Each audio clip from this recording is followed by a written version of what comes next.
This is Kerry Cassidy from Project Camelot. I'm here with Bill Wood. He's going to be talking about his experiences as part of a special unit, a SEAL unit in Iraq and other places around the globe as part of the American military. Some of this testimony may be considered to be in violation of his national security oath, but we are going to be trying to stay within the parameters of that. And he is going to, first of all, speak on the subject of a disclaimer in regard to a project that he is using this for on a personal level. Hi. I just want to disclose to everybody that I am writing a fictional book about this interview and the things that I discuss in this interview. And the reason for this interview is for purposes of marketing that book. And that book, of course, is fictional. Okay, great. And so at this point, we are going to start in the beginning, and I'd like you to talk about why you came and contacted me and what group or groups you, in a certain sense, represent, if you want to use it sort of loosely in that term. Okay. Basically, I don't really have any group that I represent. However, there are many, many people, both former and current military, that have a huge amount of concern over what the members of the military know to be what's really going on in the Middle East and places that we are occupying currently outside of this country. Those concerns have grown more and more throughout the years, and it's to the point where a lot of these current and former military members speak. The best description of these military members would be oath keepers. And an oath keeper is somebody who basically focuses primarily on the oath that they took when they joined the service, and not so much what they're ordered to be to keep secret or to tell as secret, as opposed to what is in the best interest of the Constitution and the country. Okay. Let's say also that there's a purpose behind this that has to do with the NDA. The main purpose for this interview was the enactment of the National Defense Authorization Act. The individuals that I speak with on a regular basis have grown a consensus that this is the end of the erosion of our constitutional rights, and it pretty clearly spells out in a lot of paperwork that America has been declared a war zone, and American citizens are subject to arrest and detainment outside of the constitutional protections of trial by jury, the right to an attorney, the right to being charged with a crime even is stripped away in that bill. I don't believe most of the American public has been properly informed via the media, so we're trying to get the message out and get some support in the fact that we cannot continue to allow the progressive erosion of the constitutional rights and expect to have our rights ever be taken seriously at some point. Okay, so at this point, Bill, when you approached me, I really had no idea what this was going to be about, and it was quite surprising that you had the kind of disclosures that you have and some of the background that you have. So what I'd like to do is go back through your testimony, because at the time I didn't have a camera, and I do want to say that we're in a public place here, but we are forced to be in this kind of a public place for a number of reasons that I can't explain on camera, but take it from me, there's a purpose for this. And at this moment, what I'd like you to do is start from the beginning, the way you did with me. And eventually, I want to work our way to sort of some of the more, what you might call top secret disclosures that happened later on. Some of the experiences you're going to be relating at this time may not be considered quite as risque or damaging or to the U.S. military as might otherwise have been perceived back in those days. Mm-hmm. Back in those days, you had a very special clearance, and so I would like you to talk as much about that clearance in setting up, setting the stage for the story as possible. Okay. So in June of '91, I joined the U.S. Navy, and I was less than a year into my Navy experience in training in Fire Controlman A School when I was approached to take part in a special team. At the time, I wasn't really told that much about it, other than it was secret. But from my background and my family involvement in the military, I was excited to take the opportunity. Shortly after that, I was reassigned to San Diego, California, and was assigned to a ship that was being built.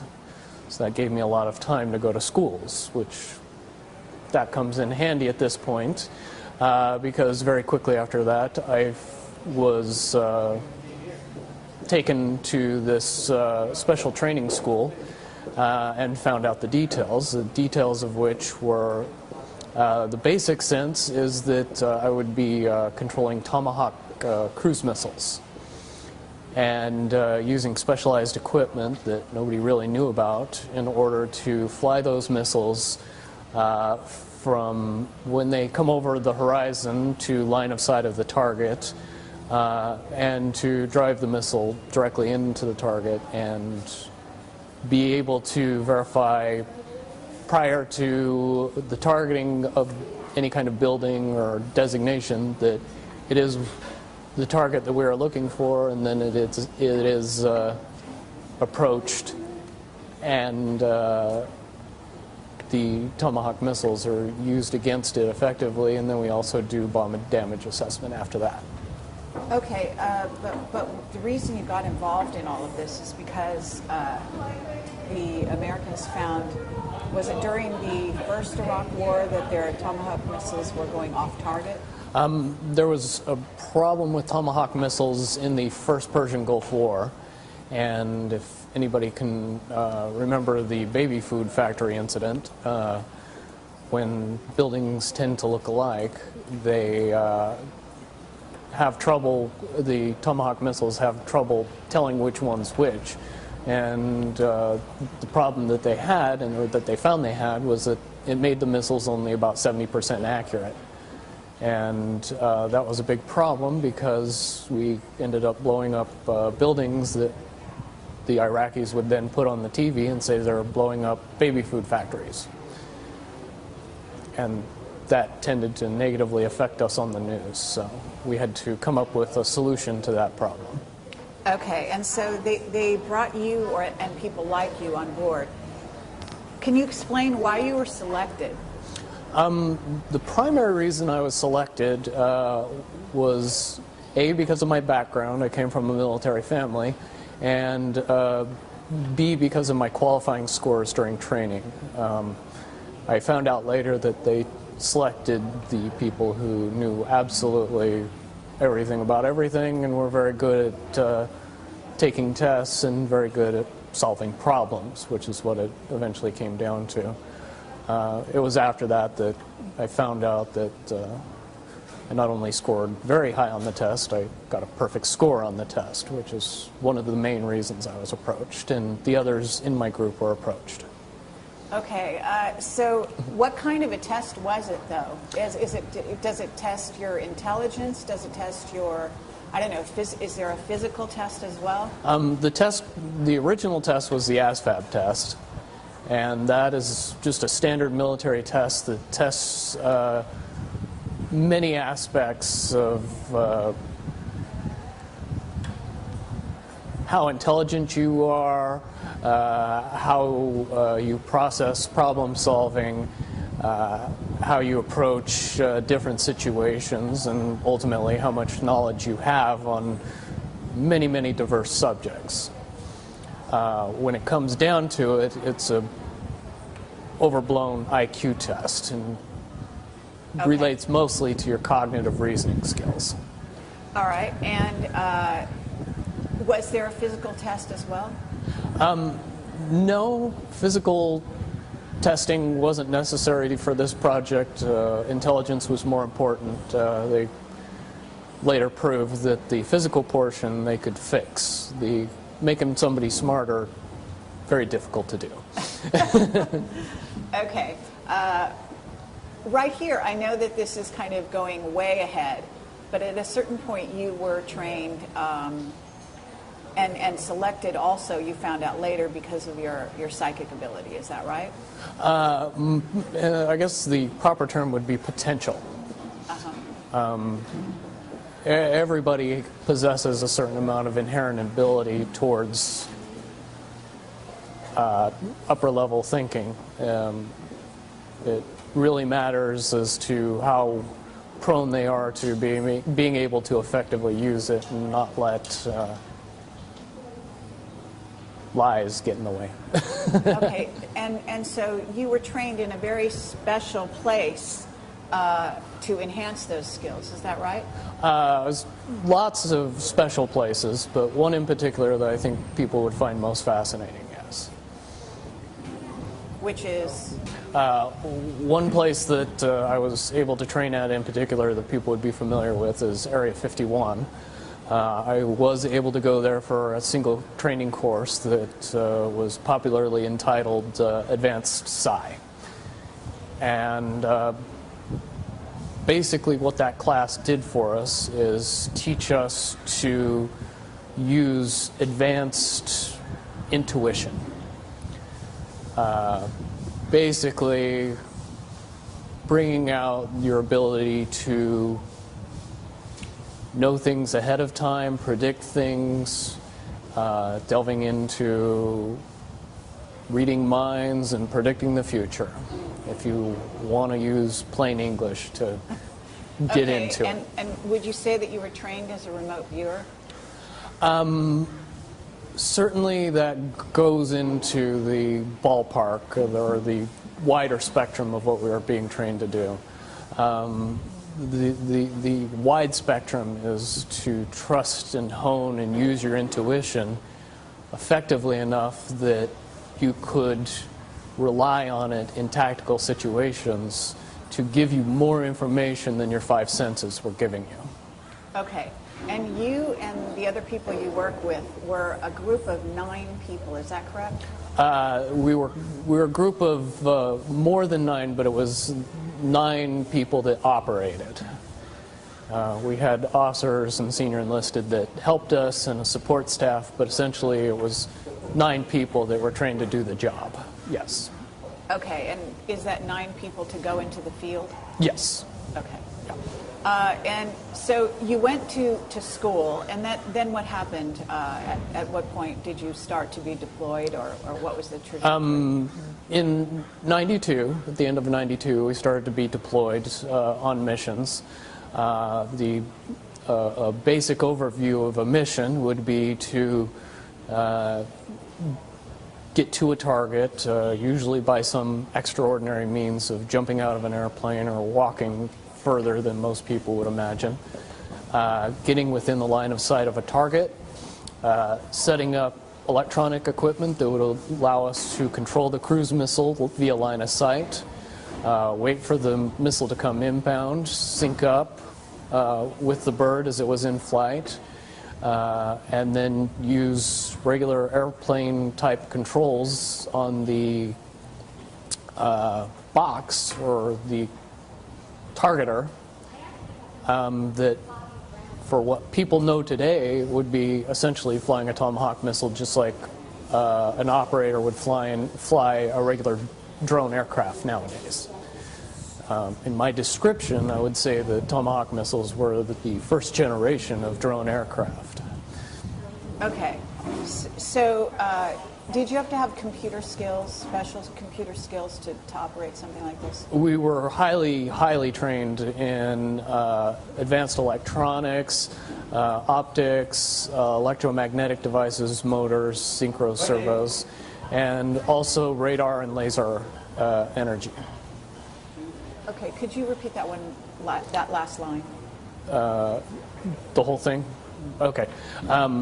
We were highly trained in advanced electronics. We also did a special amount of work with optics, with electromagnetic devices, motors, servos, synchros, and a lot of information about radar and laser systems. Okay. And so far, have we violated any kind of a security oath? Not yet. Okay. No, I'm just going to ask you that periodically, just so that we can sort of monitor that situation. Because we don't want to endanger lives any more than necessary here. You know, both of us are adults and know what we're getting involved in here. So at that point, you must have been deployed to a ship, right? We were deployed. I was deployed on several ships during my career, but on this particular occasion, yes, I was deployed to a Arleigh-Burke-class destroyer. Okay, and where was this based? It was based out of originally San Diego and then later moved to Japan. Okay. And so from this point, you were, can you describe the team you worked with briefly, and then how you were sent out on missions and where specifically the problems began? Originally, we were deployed to missions throughout the Middle East in various countries.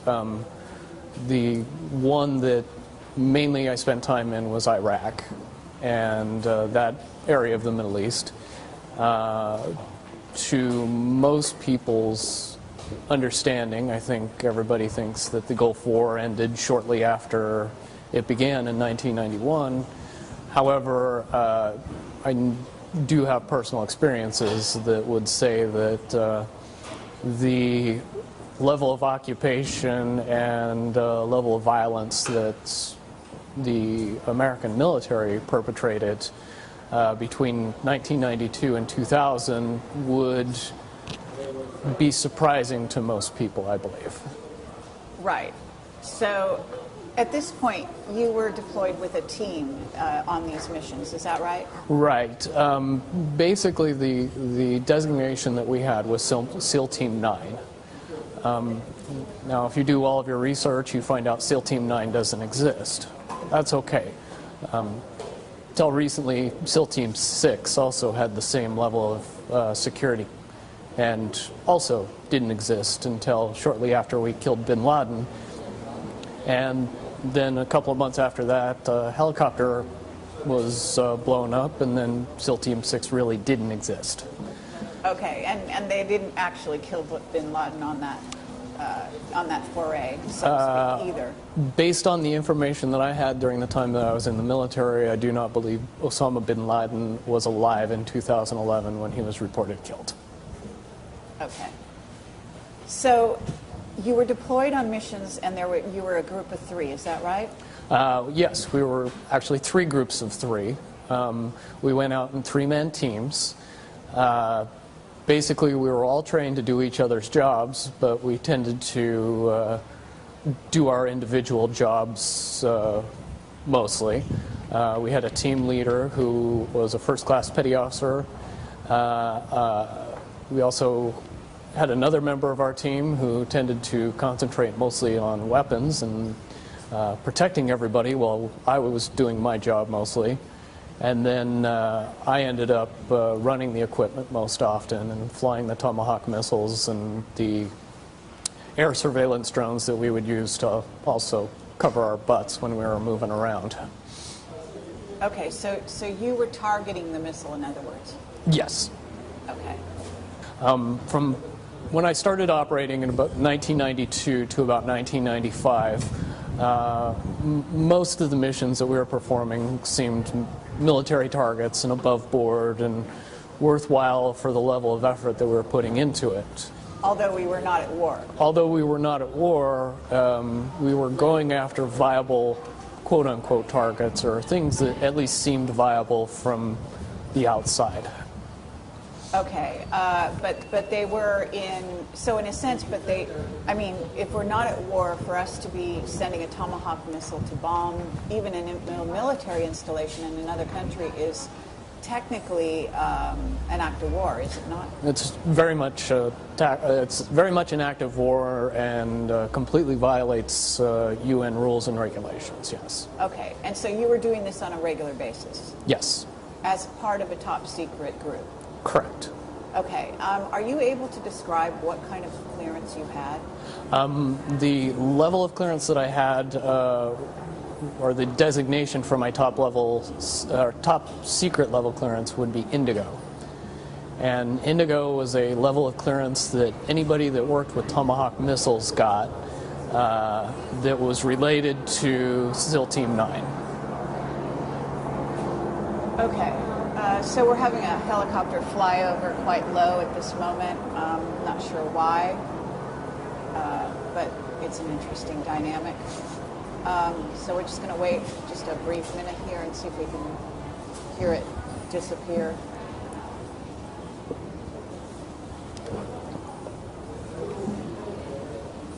Okay, so at this point you were doing targets, and you were doing them in what countries? Throughout the Middle East. Do you want to name some of those countries? Some of the big ones that everybody would recognize: Saudi Arabia, Iraq, Afghanistan, one or two in Iran, Yemen, Syria, Okay. Libya. Those are the ones that people would be most appreciate knowing about. Would this be termed asymmetrical warfare? Very much so, based on the fact that the level of industrial revolution complex material that we were using against these countries, they had nothing that could counteract it or prevent it. Okay, so let's describe the missile itself, its range and its capability, and then the idea that I think you said that ultimately you were targeting 2. Is that right? Correct. Tomahawk missiles are, yeah, you like that? Okay, we're having more helicopter flyovers here. Not sure what, we're in actually a shopping center in Malibu. I'm not sure why we would be having some flyovers here. Popular. I mean, there's plenty of helicopter activity in the Malibu area, but it's usually along the coast, just FYI. Okay, so moving right along, the capability of the missile itself. How Tomahawk missiles work, they're normally sea-based launch missiles. The primary launch platform was either a Los Angeles class fast attack submarine or an Arleigh Burke class destroyer. There's certainly other ships in the Navy's arsenal that can launch those missiles, but that wasn't their primary purpose. Once a missile was launched from a ship, it would go along pre-programmed waypoints until it got close to the target, and then it would use a combination of radar, lasers, and terrain mapping to snake its way through the land masses until it got within the line of sight of a target. The official version of what a Tomahawk missile would do at that point was compare a picture of the target to a picture that it has in its database and designate itself upon that target based on what was inputted up to it shortly before it was launched.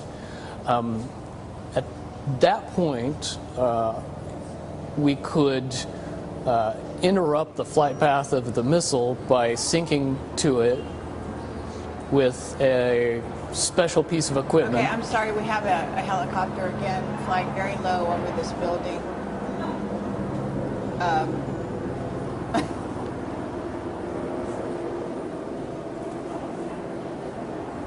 I mean, if this continues, we'll probably have to move on to some other location. That's fine. I can't for the life of me imagine why it keeps going over and over. No. Okay. Okay. Just back up a tiny bit. Okay. Once the... So you say that there was an official version of the targeting, right? Of how it targets, and then there's an unofficial version that you were involved in. Is that correct? Correct. And the way that I got involved in the launch of a Tomahawk missile was with a special piece of equipment that we had with us. We could get in between line of sight of the missile and the target and sync up with the missile and control it remotely from that piece of equipment. And basically, the only thing that does is control it just like everybody would understand how a drone is controlled by a pilot that's stationed in Las Vegas when the drone is in the Middle East. Okay, so, but you actually did seem to go on location. Correct. We had to be on location because back then the only way to exchange information fast enough with the missile system would be to be within line of sight of it. Of the target? Of the missile and the target. And the target. Okay, interesting. So you did need protection, obviously being somewhere in the vicinity of the target. Is that correct? Correct. And that's where all that cool advanced training came in. Experts at counter detection and counter surveillance certainly aided in our cause, as well as... Okay, we have another helicopter going. This one's different, though. Yeah, isn't it? Not the same one. Not the same. Okay, so, but at this point we haven't really answered the question as to the capability of the missile itself. Capabilities of the missiles could be altered quite a bit. They do have the bomb load capacity of 1,000 pounds. There was generally two types of Tomahawk missiles, one that would carry cluster bombs and a main explosive charge, and then the other missiles would just carry an explosive charge. Generally, I would deal with both kinds of missiles. However, the bomblets or the cluster bombs would have been dropped prior to me ever seeing the missile. That would have been done remotely, usually. By someone else? By the missile itself on a pre-programmed path. Cluster bombs usually are anti-personnel or small, soft targets. When we were designating targets, we were usually going after buildings. Okay, interesting. So you also talked about the cost of each missile. That was one of the things that we always questioned. They were amazingly expensive, $1.2 million each, and okay. Let's just say that the one unclassified thing that I can talk about Tomahawk missiles is to encourage everybody to get online and figure out how many were used between 1992 and 2000 and see if those numbers ring true with the fact that we weren't at war. Okay, very good point. Well, let me ask you that question. Do you have any idea of the numbers? Hundreds, probably pushing into the thousands. Okay, but you were sent out on missions, didn't you say every month? So once a month you would be doing what is in essence a bombing mission? On average, and that I'm just one of 3 teams as well. So would you say that all 3 teams were sent out at least once a month? Though we were highly compartmentalized and I wouldn't know, I can reasonably assume that we all did just as many missions, yes. Okay. Is this the sound of a helicopter still? Mm-hmm. Interesting. It's like hovering. Yes. Just right there. Okay. Do you feel threatened at all by that? No. but it only has to do with what I've been through, and not that I don't think your concerns are unreasonable. Oh, okay. Okay, interesting. Yeah. Well, I guess we're going to wait and see what happens here. We may actually have to move on. So at this juncture, what we haven't talked about, again, is the amount of damage that could be done by one missile. And then explain the notion that you used two after a while, and when you started using two. The most important thing to know about Tomahawk missiles was the material that they used for their explosive.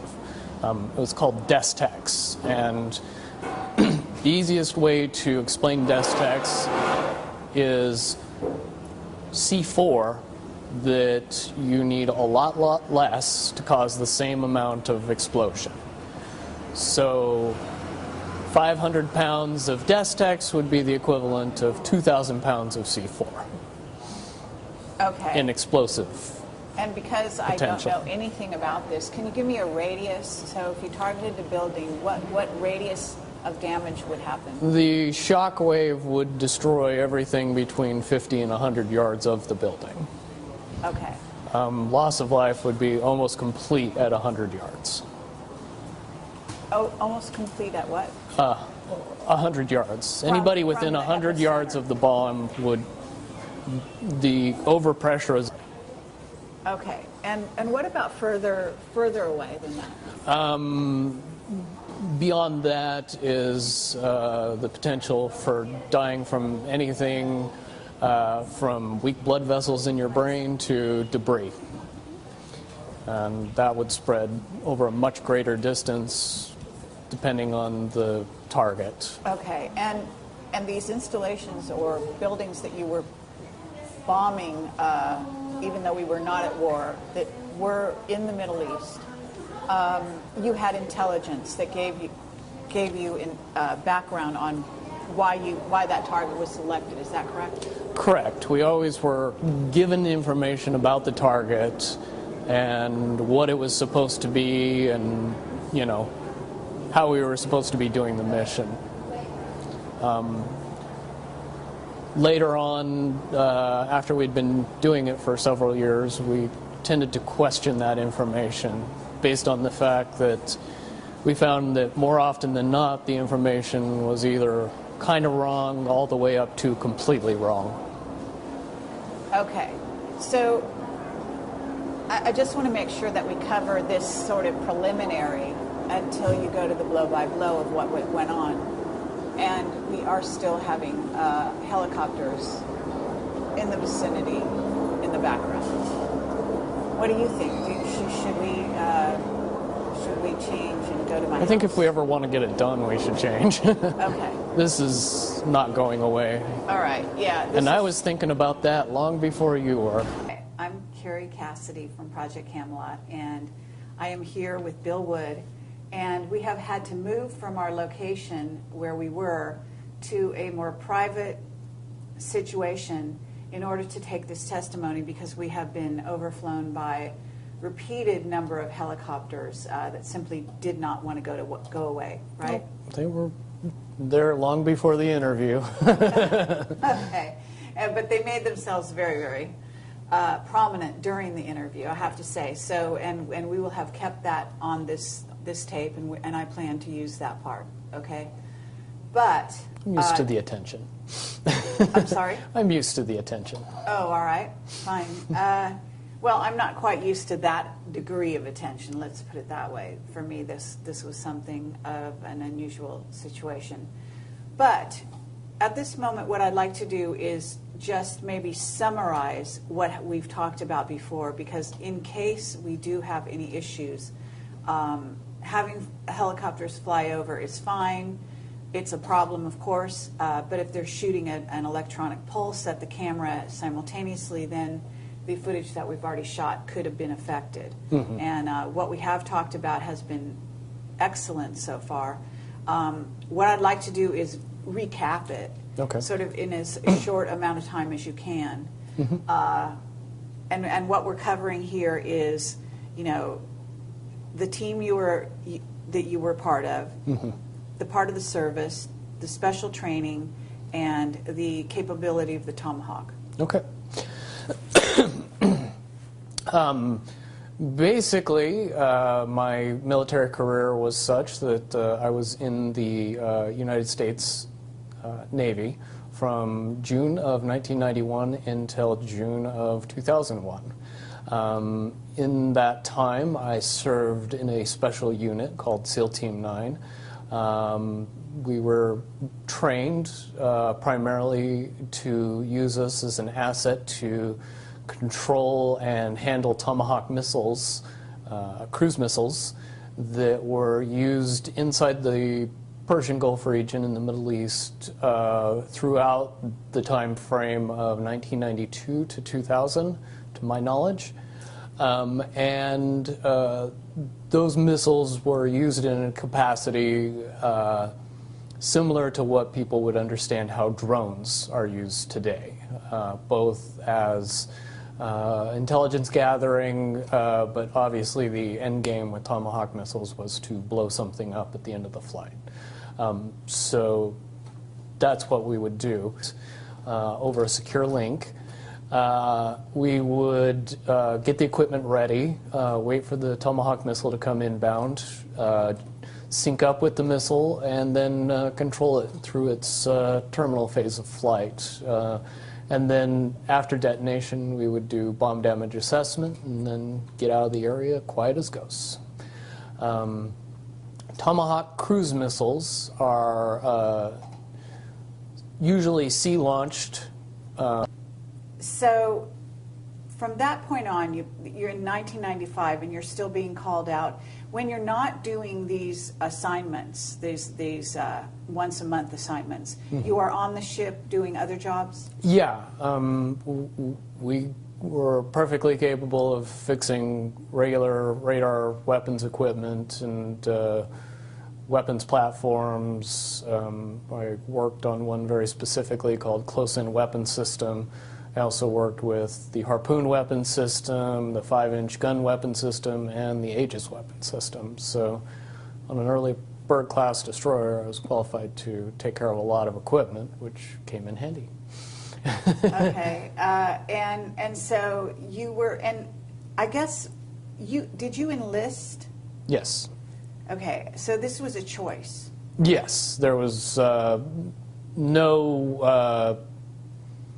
no draft at that point. Everybody that was in the military was there of their free choosing.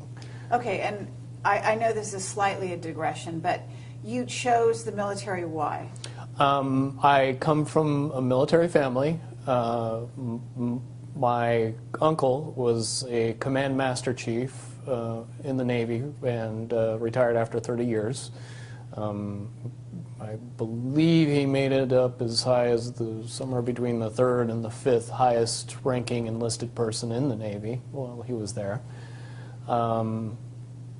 And when I was very young, I got to ride on the USS Missouri when it was recommissioned. And I was pretty addicted after that. Okay. That being a ship? Yes, it was one of the 8 battleships that were recommissioned shortly before the first Gulf War. Okay. And did you have other members of the family that were also in the military, or just your uncle?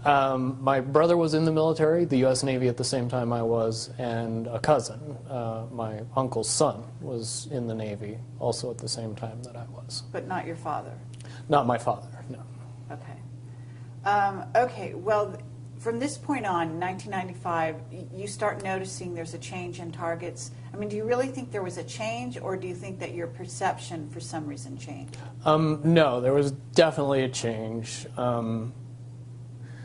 When you couple the seemingly insignificant aspects of the targets and evolve that with the amount of overkill that we were using when we would use these small buildings as targets, it would be what I would term as a massive amount of overkill.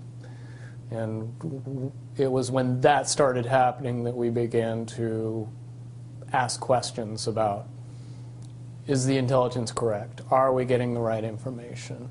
Why are we going after these, tiny targets with massive amounts of ordnance? Okay, and in many cases, it sounds like you didn't work in cities, as I think we talked about. You seem to be on the fringes in the country, and what you're talking about are really small villages. Small villages, out-of-the-way places. In that part of the world, that's how most of the rural population lives. Large cities tend to be, relatively obscure in any part of the country except for maybe the capital. Okay. So at this point, it's 1995. What happens is there any incident that specifically happens? It progresses up to April of '97 when we were out on a mission, and like I was telling you about the dual Tomahawk missiles, normally it wasn't a big deal. They would come in right behind each other. It would be boom, boom, and there wouldn't be many issues. But in April of '97, I had an incident where the second missile came in 5 minutes late. And I was faced with the prospect of hundreds of people pouring through the debris of the first Tomahawk missile, being right on top of where the second Tomahawk missile was going to be designated. It would have killed hundreds of innocent rescue workers if I redesignated that target 5 minutes later. I had an aspect of conscience that made it so I chose not to detonate the second missile on top of those rescue workers, and that was against standing orders and got me in a lot of trouble. Okay, so, but can you describe it in a little more, fill in the blanks, for the people that are listening, because this was a village in northern Iraq, was it not? Correct. And then also describe, maybe a little bit more blow by blow that incident and what you did with the missile. When the first detonation went off, it took out a small two-story building.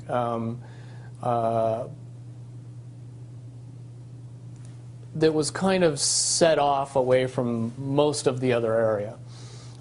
When the missile did detonate, a huge number of people from the surrounding village came in to go through the debris and find any survivors and help people that were injured, because there was a large amount of collateral damage in and around the building as well.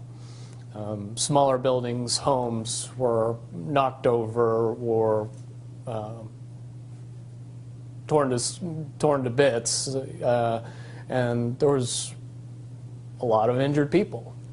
So, and what you were saying was that the impulse of the townspeople when any building is targeted is afterwards is to rush in to sort of deal with the wounded or Correct. Handle the situation, right? And yes, and that was normal for my experiences to see people go in after the detonation and do what they could to help the people that were inside or the people that were hurt outside. Okay, and so at that point, what happened? At that point, I made the decision not to detonate the Tomahawk on its designated target, and I flew it safely off into a mountain and detonated it there, where it didn't hurt anybody. Okay, and what people need to understand is that you were completely in charge of the controls at that point, right? Yes. So it wasn't the other two people that you're working with that necessarily agreed with that decision. This was your own decision? This was my own decision, and there was nothing that the other two people could have done to make it happen, because there was just no time in between when they realized something was up and then the missile was destroyed instantly after that. Okay. Certainly they realized afterwards what I'd done, and that it wasn't going to go good when we got home. All right. And at this point, you were in northern Iraq? Yes. And how far away from the place of detonation, so to speak, were you? That time we were probably 2 miles away. Uh-huh. But you had line of sight, as you call it. We always tried to get up as high as possible and extend line of sight as far as we could. Didn't need to get close, so we tried not to. Okay. And as far as that goes, what do you use for line of sight, just out of curiosity? Were you using some specialized equipment in order to see the target area? The box, as we called it, would use a narrowband microwave frequency that was encrypted to sync up with the missile when it came into line of sight. The reason we would use that type of communication is because it was hard to interrupt or jam. Okay, but so your visual was good. Is that what you're saying? Well, we would have visual of the target, but I would also have visual of the target via the camera in the Tomahawk. So I see. I could So you fly were it actually, via the camera. Oh, really? So Yeah. you actually were riding, in a sense, riding along with the missile when it went to its target? No. Wow. The fact that there's cameras in Tomahawk missiles was ultra top secret. And then I happened to notice when we were launching Tomahawks on Libya just last year that they showed the camera picture from the Tomahawk, and I just wondered if most people knew how many things they saw on TV that 10 years ago were ultra top secret. Okay. Yeah, well, no, I think that that's important for people to realize, is that what's happening right now is that we have an asymmetrical war being conducted just as it was back then. The difference, I think, is that some of these incidents do get reported in the news. We do hear about the U.S., for example, attacking in areas of Pakistan, areas of Syria, from what I understand, periodically, right? Yes, and a lot of that information doesn't come from journalists or news reporters. It comes from assets that I would say are doing what they can to fight for the country, even though they work for the military. Okay, okay. To trying to get the word out as to what our government is actually up to. I believe the proper term is whistleblowers. Okay. Hee-rah, or as they say, whatever. So what happened? Okay, so this happened, and then what happened when you returned? Or what was the trajectory? Nothing per se happened when I returned, but a month after that incident, I found myself facing general court-martial for unrelated charges. Okay, so you literally went back to base and there was no repercussions? No one said, what did you do with the other missile? Why did you fly it off target? None of that happened? During debrief, I mean, there was some very upset people, and why did you do? And many conversations with many different people about saying exactly what I said to the person before them, but I was adamant that it was a mission gone bad and I wasn't going to kill a whole bunch of rescue workers, and I thought it was left at that. So you continued to be called on assignments after that, right? You and your team. I didn't go on another mission before I was facing court-martial, no. And what was the period of time between those two things? It was a month or less. Oh, so you immediately were, it's pretty much, I mean, 1 month of downtime, and then you were called into court-martial. Okay, and that was for what? That was for what they said was child rape, which it definitely was not true. Okay, so basically you're based on a boat, ship, from 1992 until this time, which was 97? Yes, I was based on a ship, but realized we weren't always on the ship and we weren't always in the Persian Gulf. Okay, so was this on leave, an incident that happened when you were on leave? This was an incident that happened 2 years earlier when we were back in home port in San Diego. Okay, and just to summarize that quickly, the situation was what? The situation, what actually happened was I found myself in a situation where I was having consensual sex with a 16-year-old girl when I was 25 years old. Not what they characterized it in my court-martial as. Okay, so she was 16, but you thought, but even that was underage, or I don't even know what the laws are. Well, the laws in California at the time were that 16 and 17-year-olds could consent. That law has since changed. Now it's a misdemeanor for 16 and 17-year-olds to have sex with people over the age of 18, which is why I didn't get charged in the civilian community. I was charged via court-martial. Okay, so they went back 2 years prior and charged you, and did you know why? Like, I mean, you basically put two and two together and figured that they were targeting you somehow. Can you describe what the rationale is on the part of the military and how you explained how they kind of have something on each person? Well, the rationale is obvious.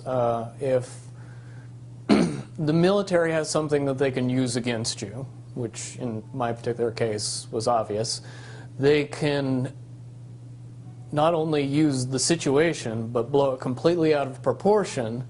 And in the military justice system, there is no real recourse to being able to prove yourself innocent of charges. More typically, you're found guilty long before you ever make it into your court-martial. You don't have the right of a jury of your peers. Your jury consists of military personnel that are senior to you in rank and that have an overwhelming desire to protect their career over what they decide in your court-martial. So, in other words, they're sort of conditioned to find you guilty regardless, because that works in their favor. Absolutely, because if you go into a room being told by somebody that's in authority over you that a person is guilty, it's nearly impossible to be an impartial juror at that point. I think Bradley Manning could tell us all about that. Okay, yeah, no, that's pertinent, actually. Okay, so at this point, you've actually, gone against orders.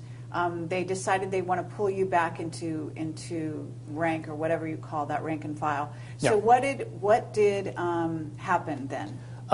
Shortly after I was charged, I was contacted by my SEAL team lead officer, who was a lieutenant, and he gave me the option of rolling the dice and facing my court-martial and pretty much guaranteeing that I would spend 11 years in Leavenworth, Kansas, or I could take a slap on the wrist, plead guilty to something completely innocuous, and go back to work and do my job as a good sailor would and blow up targets with Tomahawk missiles and not say anything about it to anybody. That's what I chose to do. And you also suggested that they sort of had something on the other members of your team as well? I believe they had something on every member of our team, because we all had at least one skeleton that we all knew about. So it was definitely something that would make it so they could pick and choose and destroy the life and career of any member of our team and easily get away with it. Okay, if for some reason one of them decided not to follow orders or be insubordinate in some Correct. fashion. Or something similar to what I did. Okay. All right, so when you did what you did you have the sympathy, assuming that everyone found out about it, did you have the sympathy not only of the people, the two on your team, but other team members, or was there, were they not sympathetic? Yes and no. Really, the only two people that had all the information were the two people that were on my team. We were fairly well compartmentalized from each other. The other members of the other two teams got the military's version of the story long before they ever heard mine. So when you're given the military version and the guy you know's version, it's very conflicting, and I'm sure most people saw it for exactly what it was, but at the same time didn't want to believe anything but the military version because they don't want to think about the reality if my version was the true version. Okay. Because what your version, in essence, said was that not only was 2 Tomahawk missiles overkill to begin with, but that on top of it, these were soft targets, and that targets in and of themselves were suspicious, right? Correct. And basically, hammering me let everybody else know in the group that all of the complaining and all of the trying to, bring out the reality of what was happening was not appreciated, and it didn't matter. It made every member of the team feel like they ultimately had a gun to their head, and free will wasn't an option. Just do your job, don't think. So what happened at this point? You accepted the deal, and then what happened? I accepted the deal. I pled guilty to a charge of unlawful carnal knowledge of a minor, I swear. Very Van Halen, but... Okay. And went back to work under the guise that I was in jail. Everybody that I was related to or that was involved in the court-martial was told that I pled guilty and went to jail. What actually happened was I pled guilty, got on an airplane, and proceeded to spend the next 3 years in the Persian Gulf doing my job. Okay. Interesting. So you're saying the civilian world, is that what you're talking about? Yes. The civilian world heard you were charged with this and pled guilty. Mm-hmm. Okay.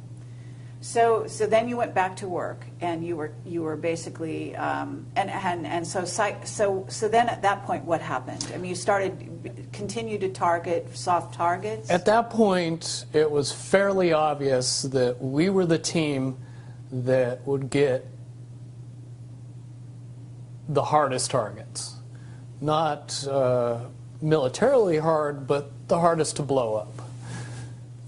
Meaning the softest the targets? softest targets, the one that were most obviously not military assets, not worth the amount of explosives that we were using. At that point, the targets became plainly obvious that it was a terrorist-based mission, and the reasons that we used the missiles and the explosives and where we targeted was to scare people and not to blow things up. Okay, but you did blow things up. Yeah, but it was not... The destruction wasn't the main mission. The main mission was to scare the people that survived and get them talking. And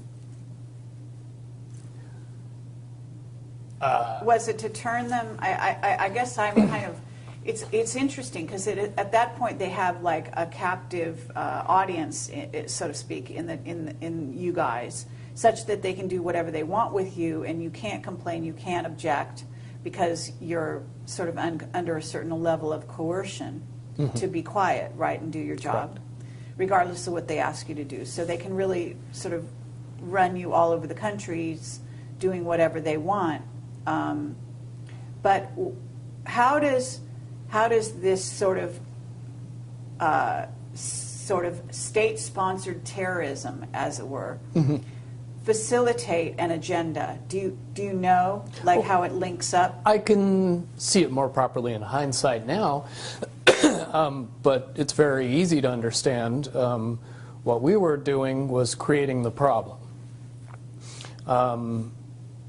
When enough people are left behind with enough dead and injured relatives that strapping a bomb on themselves and doing a suicide mission seems very reasonable. After you've been after after your mother, your father, your wife, your sisters, your brothers, your sons, your daughters are killed in a Tomahawk missile attack. Which they knew would be an American attack, right? They knew better than anybody that they were American missile attacks. Okay. Most Iraqis were well aware of Tomahawk missiles, what they did, how they did it, and more importantly, how many people they killed. Okay. It was a big deal to them. They didn't like that terrorism. So in a sense, it was homegrown terrorism being bred out of these incidents. That Correct. The U.S. was actually creating the problem, as you rightly said. Correct. That also coupled with our occupation of bases in Saudi Arabia. Plenty of people in Saudi Arabia were very, very unhappy about us being there long after the first Gulf War. This is 1997. You've been called back on duty.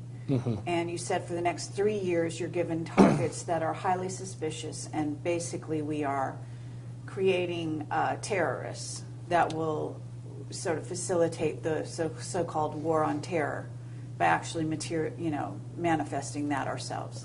Correct. I can unequivocally say that the targets that we were given and the way we were used was solely for the purpose of creating massive amounts of fear in the general public of northern Iraq, and rumors and stories of which filtered all throughout the Middle East. Definitely in 1998, I would say that the average Middle Eastern person knew for sure that the U.S. military was targeting civilians under the guise of combating terrorism. At that point, your sort of mental state must not have been great, right? No. I was very distant and dark. I was only able to deal with the fact that I had to do what I did because I knew that the consequences would just put me in jail. Would you say that that was true of the other team members as well, or? Certainly, everybody was well aware of my situation after that, and my situation coupled with the targets and the evolution of what we were doing as far as warfare was plainly obvious to everybody that was performing missions. Okay. So what happened then at that point? Basically, we continued on and continued on to go after these soft targets and do our jobs and not really say anything. That climaxed in December of 2000 for me and my group. during the time that we operated in northern Iraq, we found certain groups of indigenous population that we would consider assets and would use on a semi-regular basis to accomplish our missions. In turn, we would help the indigenous people of the villages with food, water, ammunition, protection, intelligence, give them what we could to pay them back for the kindness that they offered us when we needed help. Okay, and these individuals or the villages where you were finding shelter, so to speak, were they among Kurds or among Shiites? Kurds and Shiites. Sunni sect wouldn't help us. Oh, all right. But the Shiites and the Kurds, they were more than happy to try and do something positive for their country, to try and help the U.S. military. So eventually the dictatorship that existed in the country would eventually fall and they would have democracy and freedom. That's what they believed. That's the rationale that they were sold, so to speak. Yeah, I mean, it wasn't propaganda.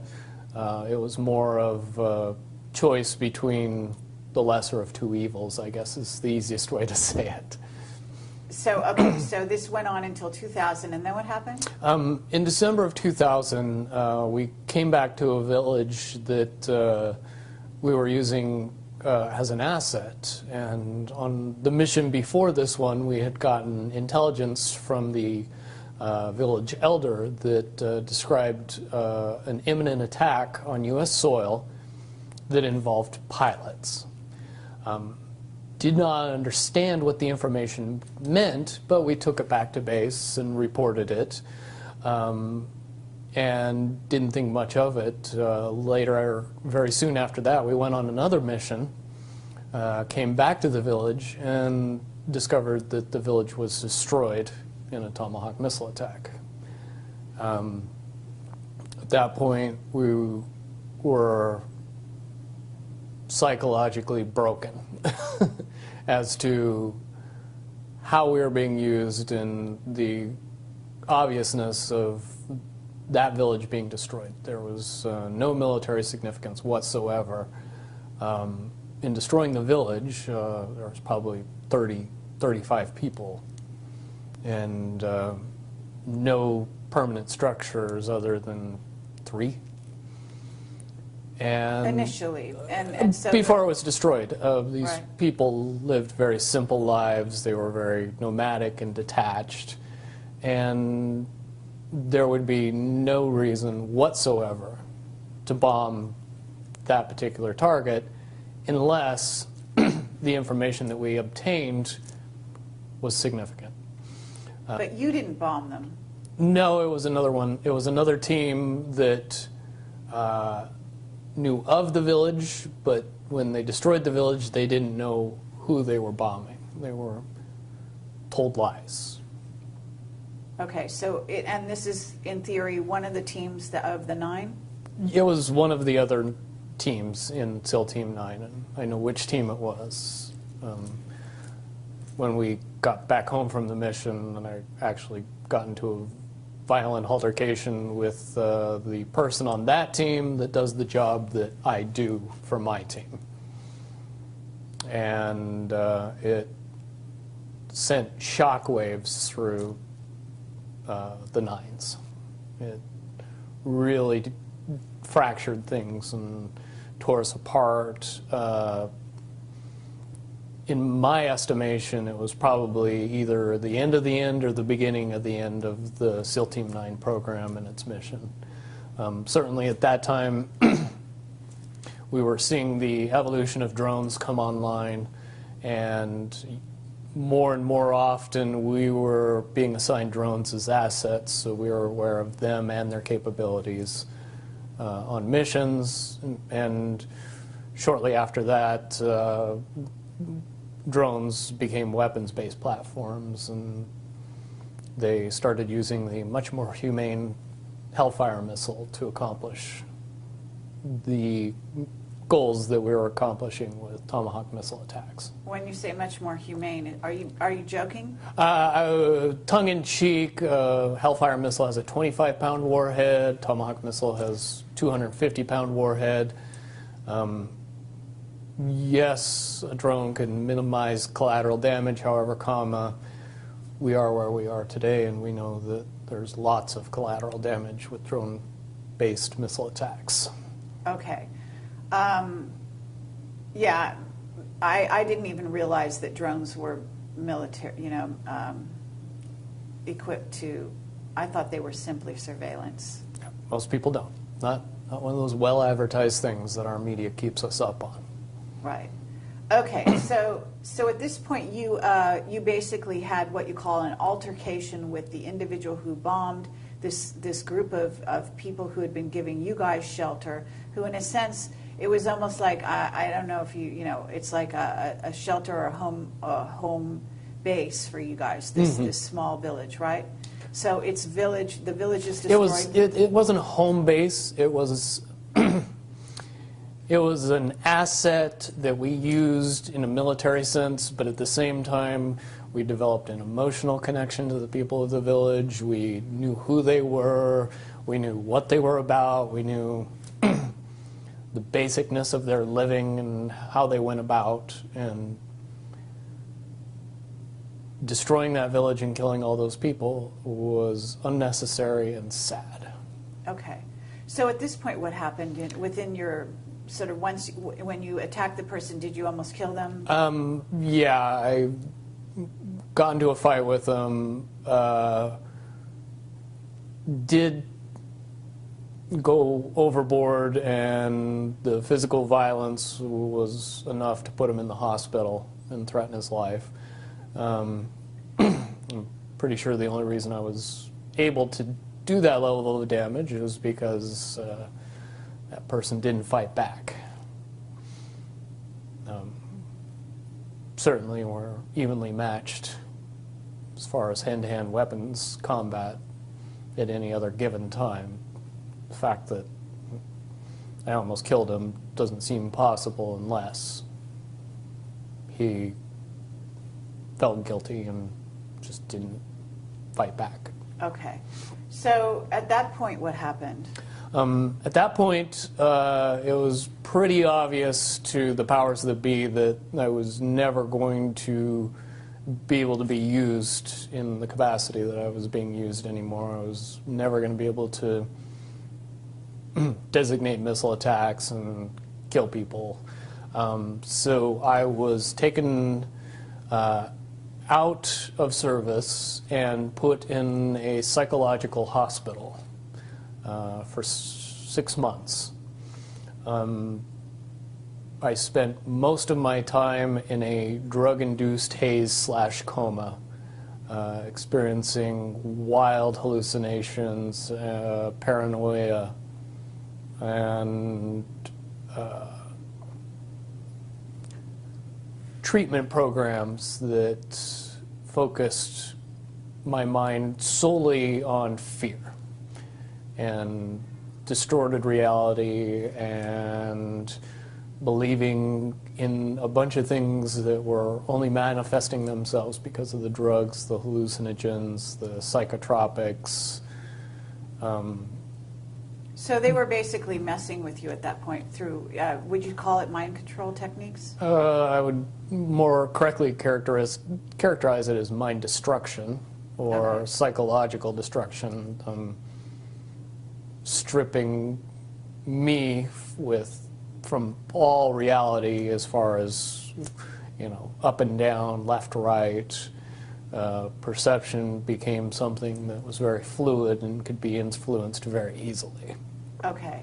So, and this went on for 6 months, did you say? 6 months. Towards the end of the 6 months, the drugs stopped. I came out of my cloud I guess is the best way to put it, and was told that I was being released from the military, and that everything was going to be fine, and that they just made the decision that my 10-year mark, which was when I was supposed to get out of the military. I was pretty happy about that, especially after the 6 months of what I would easily classify as torture. I would have done anything to get out of that. I understand. Would you say, though, that, and you alluded to this off camera, the coincidence is a bit sort of mind-bending, if you will, that you actually got out on your supposed planned release date? Correct. Had none of these other altercations, et cetera, happened along the way? According to my court-martial, I should have spent 11 years in prison. According to paperwork that I have, I spent exactly 3 years and 1 month in prison and got out at exactly the time I would have gotten out if I would have otherwise been discharged. So the two questions I would ask is, do we normally let people out 8 years early, and do we normally pay them while they're in prison? I don't think those would be easy questions for anybody to answer inside the military right now. And I've proven that since I've gotten out. You know, there's so many avenues we could go down, and I did ask you to watch the video of Duncan O'Finian, which you weren't familiar with prior to our No, interview. didn't know he even existed prior to you mentioning it. So. Okay, and do you want to say your reaction to seeing that? My reaction would be mostly based on my perspective and what I know. And in a word, the things that I heard and the information that he gave were eerily similar to many, many aspects of my training. It was quite spooky, the things that he went through and the things that I went through, how strangely they coincided. And I understand completely why you would bring it up, because they are, for all intents and purposes, parallel paths that we both experienced on some level. At this point, you got out of the military. What happened then? I got out in June of '01. I went back home to Salt Lake City, Utah, and got a construction job, and was going to be completely content putting all of my military past behind me and moving on with my life. On September 11th, however, that thought process got majorly interrupted when the Twin Towers were attacked, the Pentagon, and another flight was hijacked. It was at that point, based on my experience, that I looked at the events of 9/11 and drew much, much different conclusions about the whys and wherefores of the event, and some major, major problems with the popular story based on what happened. Certainly if you're the guy that for 8 years drove planes into buildings, you might see the correlation between somebody coming back and doing it to us. But when you're saying drove planes into, you're actually referring to the Tomahawk missile as a kind of a plane? Tomahawk missile flies like an airplane. It acts like an airplane. It can be controlled with normal airplane controls. It has wings, it has tail fins, it has a rudder, it has a jet engine. It sounds like a jet. It would be hard, based on the fact that they fly very low to the ground and they fly very fast, to get a good look at it enough to be able to tell it from typical airline plane to a Tomahawk missile. Certainly all anybody would get is a glimpse. Okay, and basically you also talked about the, because they said there was a missile that hit the Pentagon, that it wasn't a plane, and you actually have some very good evidence, in a sense, to substantiate that was much more likely to be a Tomahawk missile. Correct. The best information out there, in my opinion, is a documentary called Loose Change. It tells out all the information in much, much greater detail than I can express it. But the one important thing that I noticed was the turn that the airliner supposedly made before it actually hit the Pentagon. That turn would be almost impossible to make with a 757. If you want to fire up your flight simulator and buy all the controls that airplanes have and try to do it on a flight simulator, I think you would find that you crash the plane every time. However, that turn was something that I had seen many, many, many times when I used that turn to overfly a target, come around and hit it again after I'd marked on top and verified that that indeed was the actual target with the inboard camera in the missile. Also, where an airliner's wings are particularly susceptible to damage, and knocking over 5 light poles would be an issue when you were trying to control the aircraft at low and slow, like they were. Tomahawk missiles' wings are reinforced and aren't filled with fuel, and very, very hardened surfaces that make it so if the missile's ever attacked, it would still fly into its target. Certainly it could knock over 5 light poles and not even blink before it hit the Pentagon. The other eerie part about the whole situation is that it hit the Pentagon at the one area of the Pentagon that had just received a reinforcement or an upgrade that made it the most reinforced part of the building. The part of the building that would be damaged least by an attack. Couple that with the fact that there wasn't any jet fuel blowing it up, and that the wingspan of an airplane driving into that building doesn't match a 757. You model a Tomahawk missile and its flight path and payload and wingspan and all the other technicalities of it, and I think you would find that the estimated damage of what that attack would cause to the Pentagon at that particular area would fit very nicely with the actual damage that happened to the Pentagon in that particular area. And the fact that they had evacuated, or at least that a lot of people were not there, and that, didn't you also allude to the fact that it appeared that there was evidence that Cheney had been waiting for the in the documentary Loose Change, it does have some pretty damning evidence that the Vice President was well aware of the attack.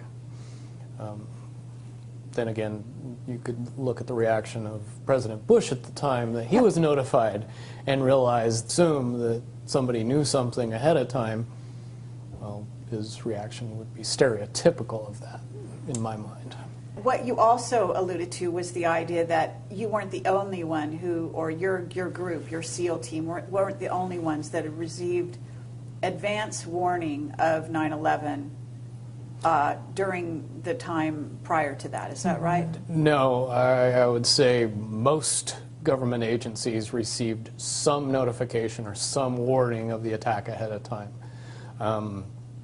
Certainly there's more than enough actual evidence out there today that's as easy as getting on YouTube and doing a search to find. after that, I spent a lot of time and effort going back and connecting a bunch of little pieces of information that, if somebody was doing their job back then, could have easily determined exactly what was going to happen and prevented it. Okay, meaning you went back and looked at intelligence that had come in over the years, or? Not over the years, but over the weeks and months prior to 9/11. Okay.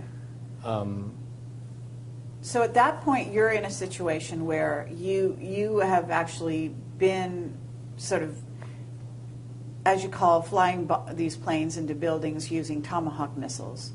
9/11 happens. You suddenly, in a sense, that's like a wake-up call, I would imagine. Oh, it was a huge wake-up call, because now I knew what the incident involving pilots was all about. And if I knew about it, who else knew? Who else should have known? Lots and lots of questions came into my mind very quickly. And also watching the demolition of Building 1, 2, and 7, based on the fact that I've seen a lot of buildings blown up. And I've seen a lot of buildings demolitioned on purpose. Most Americans haven't seen a lot of buildings blown up. They've just seen a lot of buildings demolitioned on purpose, and really can't separate the two. When they see a building being demolished and hear it's being blown up, they mesh those two together and just assume that that's what they saw. If you know anything about the physics of explosives and actually blowing buildings up, very rarely, no matter how much ordnance you use on it, does it fall down completely, even tiny buildings. But what I saw on that day was buildings falling down as if they had no structural support anywhere throughout the building. In other words, a demolition. The only way that can happen is if all of the support throughout the building is removed specifically on time and on purpose. Certainly if Tower 1 and 2 fell down the way from the destruction that they said that it fell down from, the top of the building would fall down, and then it would slow down because it was meeting the resistance of the structure below it. That never occurred. It fell straight through the building all the way to the ground with very little in the way to stop it. Again, any demolitions expert could tell you beyond a shadow of a doubt that that's absolutely impossible. You couple that with the information that when the Twin Towers were built, that they were built to withstand a 707 attack, and they were engineered specifically for that possibility. And you know, the 707 and a 757 aren't that far apart in dimensions, fuel payload, fuel to weight ratio, actual weight, pretty much all the same thing. Prior to 9/11, all of the information says that attacking either of those buildings with an airliner and driving it into the building couldn't knock it down. Okay. And certainly it wouldn't knock down the building next to it. Okay. So at this point, you know, because this is not really, I mean, 9/11 plays in, but this story goes on beyond that. So at this point, what happens in your life? What goes on? At the time of 9/11, I had just gotten out of 3 months removed from the worst nightmare I could ever imagine in my life. I was not anxious to go back to that. So I kept my head down and I didn't say anything, and I wasn't about to tell people what I knew. Things had to evolve more and more out of control, and eventually they did. to the point where, you know, I was hearing that Iraq possessed weapons of mass destruction, which I knew couldn't be possible based on the fact that we had blown everything up that could even be remotely classified as a weapon of mass destruction. The country was not capable of sustaining a weapons of mass destruction program based on the amount of devastation that we had been pouring on it for the past decade. And so I knew something was up after that. The enactment of the Patriot Act further solidified my problem-solution beliefs on what happened with 9/11. Ergo, we created a problem and then were given the solution. And we never really questioned that solution. Never were really told that, yeah, but they attacked us because we had been attacking them for the past decade. Okay, well, the understanding, though, is that they actually didn't attack us, that this was an inside job on top of all of that. So certainly, if a Tomahawk missile hit the Pentagon, I do have some questions about what happened to the airliner that was supposed to have hit the Pentagon, and also the one that crashed in Pennsylvania. right, supposedly. Doesn't look to me like the crater of a full-size airliner. Looks something more akin to what it would look like if I popped a cruise missile over, did an Emblem turn, and drove it straight into the ground. Okay. If you know those little wing marks that everybody sees in the middle of that bomb crater, don't have any charring around them. And if those were the wing marks of an airliner, those wings would have been full of fuel, they would have had engines on them, and they definitely would have burned. I think it's pretty obvious when you look at the TV footage of the wreckage around those two sites. The wreckage was mangled, bent, but not burned. At this point, you've had a wake-up call, and what happens in your life, because you also talked about a certain degree of surveillance, that you didn't just walk away from the military. At some point, you were under the purview of the DIA, is that correct? Yeah. Everybody that possesses a level of clearance above top secret is watched and monitored long after they lose access to that level of clearance. Certainly a secret is still a secret even if you don't let the person that knows the secrets know any more secrets. So no matter what they did, I possessed a huge amount of information that the population in large needed to be kept secret from. So yes, you get used to a regular amount of surveillance, a regular amount of interference, regular communications with some mysterious people that come up to you and just start talking that you've never met before, but they seem to know everything about you. And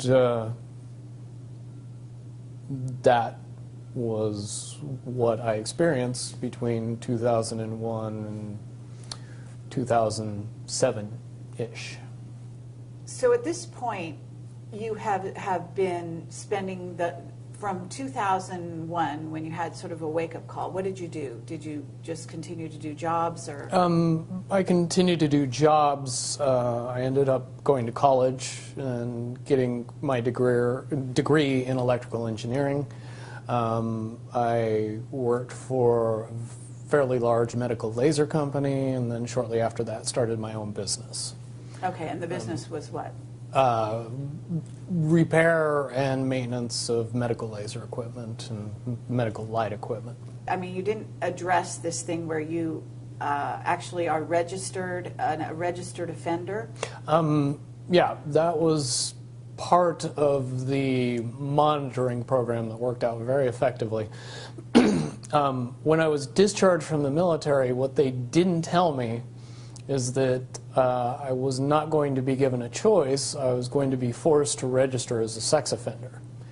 And I basically had to either sign paperwork that said I would agree to that, or face my criminal sentence and go for another 8 years in Leavenworth.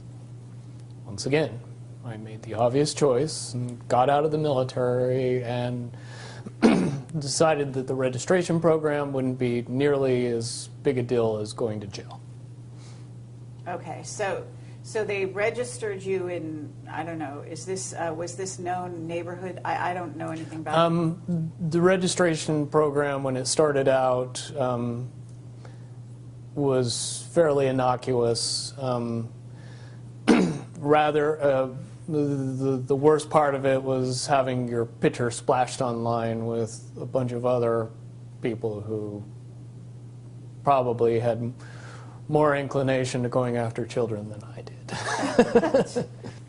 Over time, the buildup of what I was seeing and what I was experiencing and what I knew from my previous military experience in what I learned since getting out of the military, it began to build and build and build and build until it eventually got to the point where even I couldn't take it anymore. And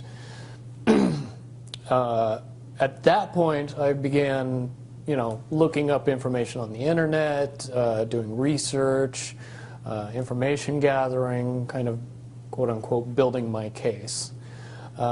Shortly after I began doing that, I was contacted by a group of people that were also doing the exact same thing and were much more aware of who I was and what my experience in the military was on a top secret level. I was very surprised by that. But I learned very quickly that there's people out there with a huge amount of information that are fighting for the good guys. Okay, so in essence, you were contacted by a group of what we call white hats. White hats, I call them oath keepers, but essentially they're the patriots that our government would classify as terrorists. Okay. But they are ex-military by and large, and some of them are still in the military. I would assume a large number are still in the military or the government in the FBI, Secret Service, CIA, any alphabet agency. There's got to be a percentage of people that are seeing the day-to-day and going, this is wrong, we got to do something. So they contacted you? Yes, and over the course of a few months, I was vetted, and if you don't know the meaning of the word, that is a cute term for saying how much you could be trusted and how much you would lie and what you didn't want to talk about. When you figure out that the people on the other side of the vetting process already know all that and they're just trying to figure you out and see if all that's true, if you respond exactly the way that you are portrayed in their minds, it's very encouraging. And, they knew my deepest, darkest secrets, and they knew even more than that. And when I came out with the information I did, I kind of graduated and got a trusted role in a very compartmentalized world. Okay. But at the same time, there was some kind of incident, wasn't there, with the DIA in which you started to refuse to be dealt with the way they wanted you to be dealt with? Right. Shortly after I decided that I was going to do what it took to see my part of justice being brought into the limelight and into popular knowledge of the world, I also told the DIA handlers that visited me shortly after that incident that they could not bother talking to me anymore because I wasn't going to be handled by the government. And I was going to be a problem, and I was going to be a loose end. And I was going to be somebody that they had to worry about. Okay, and then what happened to your livelihood in terms of your business?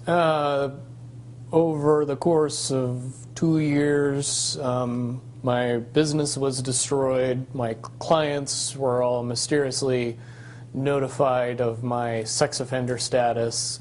Many of my neighbors were visited by the police and had information brought to light to scare them. Fortunately, they didn't know that my next door neighbor was my best friend, and I helped him get the house, so that's how I know this all happened.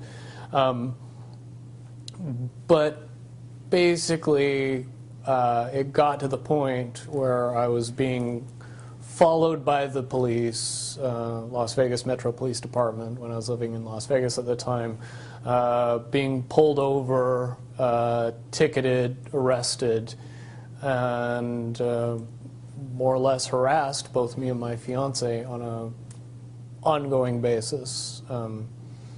It reached a climax in April of last year, when the final straw, where they set up a massive amount of traffic enforcement for no particular reason whatsoever that they can explain, and pulled me over that day on the way to a competition, a bodybuilding competition, that I was going to be going to with my fiance, and it was the only way that they would have any idea of where I would be and when I would be there. And so they used that to their advantage.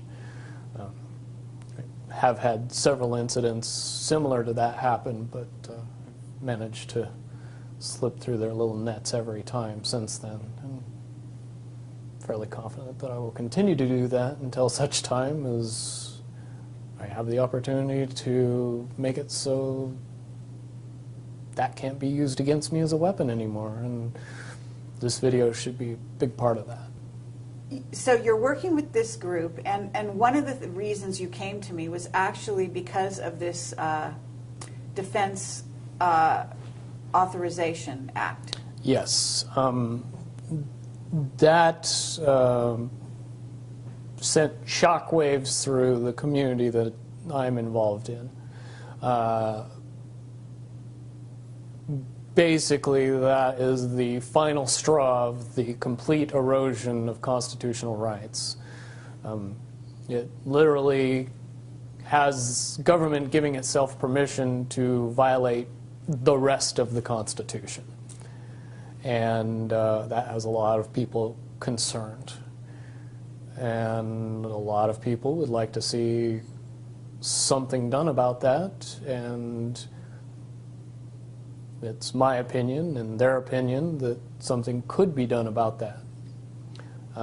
Because, quite honestly, we are a false flag away from enacting all of that legislation that's just been created.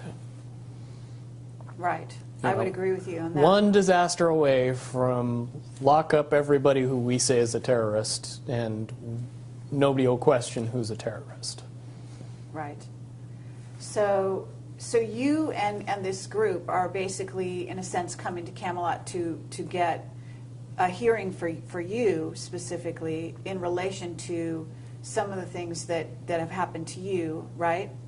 But at the same time to bring notice to the public that this Defense Authorization Act is going to be a huge, well, it is a violation of every constitutional right out there, but that it pushes the envelope to such a degree that it must be dealt with. And you're suggesting certain strides be taken, right? Yes. It's a very simple process if you understand how the problem solution effect works. In order to create the problem, you can't have everybody know about it. You can't have everybody talking about it. You can't have everybody saying, well, yeah, now we're just waiting for the next false flag. If that information is too widely known and too widely held, the next false flag would blow up in their face and cause a shift in public consciousness to say, no, this is just our government messing with us, as opposed to panicking us into a blind fear. Right. So we'll then allow them to go to war in a full-fledged war, right, instead of this this sort of sporadic war that they're conducting. Right. Correct. And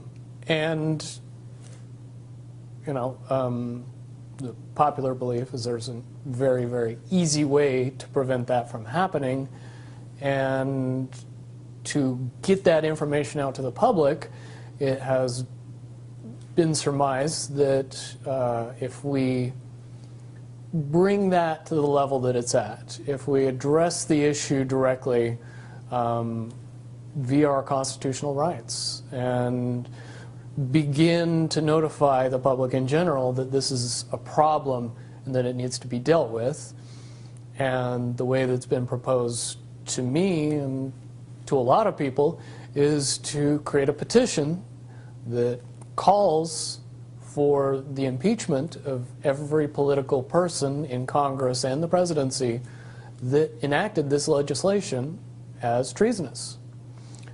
Because it is treason to attempt to alter the Constitution through an unconstitutional means. If you create a law that circumvents the Constitution, you commit treason. Fair enough. We haven't actually talked about your special training. No. And why it is that you do have some parallels with Duncan O'Finian. And so having talked about the sort of Defense Authorization Act, at least on a very surface way, and explained that is your motivation, can we actually go down that road to where we talk about where you've been and some of the information you have? Because I don't know if it's your clearance level that gave you that, the additional information about black projects and about certain aspects of, well, to name Area 51 specifically, possibly other places that you haven't told me about yet. Do you want to go, start down that road slightly? Sure. The level of secrecy and secret facilities and the capabilities of our nationally kept secrets would shatter most people's imagination of what is possible. Area 51, Los Alamos, Dulce, 100 other top secret bases where information is kept or hidden from the public in general, it would be very hard to accept that all of this information that is currently held secret and classified is actually real. And you know this because why? Because I've experienced things in the military that I've then told people about, and by and large, people that have never held a top secret clearance would call me either, at the mildest, a liar, the greatest accusation, crazy. Certainly my experience at Area 51 and PSY training and what I learned there and the abilities that evolved from that training session that we all seem to pick up on rather easily were most easily described to the layman as Jedi skills. It's very easy, if you know what I know, to see the correlation between what happens in the movie in the Jedi training and what happens in Area 51 and Psi training. Certainly, we in the Nines all possessed a certain level of intuition and ability that would seem advanced to anyone who watched us use it. Can you elaborate on what you may have come across? Because if you're using these abilities, you're in Area 51, at what level did you go down to, or whatever? Are you aware of off-world craft? And I mean, you know what's out there I'm not sure how much you know about Camelot, but I assume that you know the general amount of information on the internet. What can you substantiate having personal sort of knowledge of?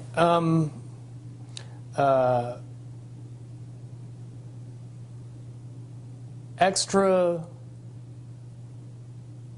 beyond human abilities for every human, not subject to popular belief, but we as human beings are far more capable of using many, many advanced skills beyond 5 senses. With a little bit of training and the knowledge that it was actually possible, most people could accurately predict the possibilities of the future, to know when other people were thinking about them. Pick up on what is easy to describe as reading people, where you don't really need to use your 5 senses to be able to know what somebody else is thinking or feeling.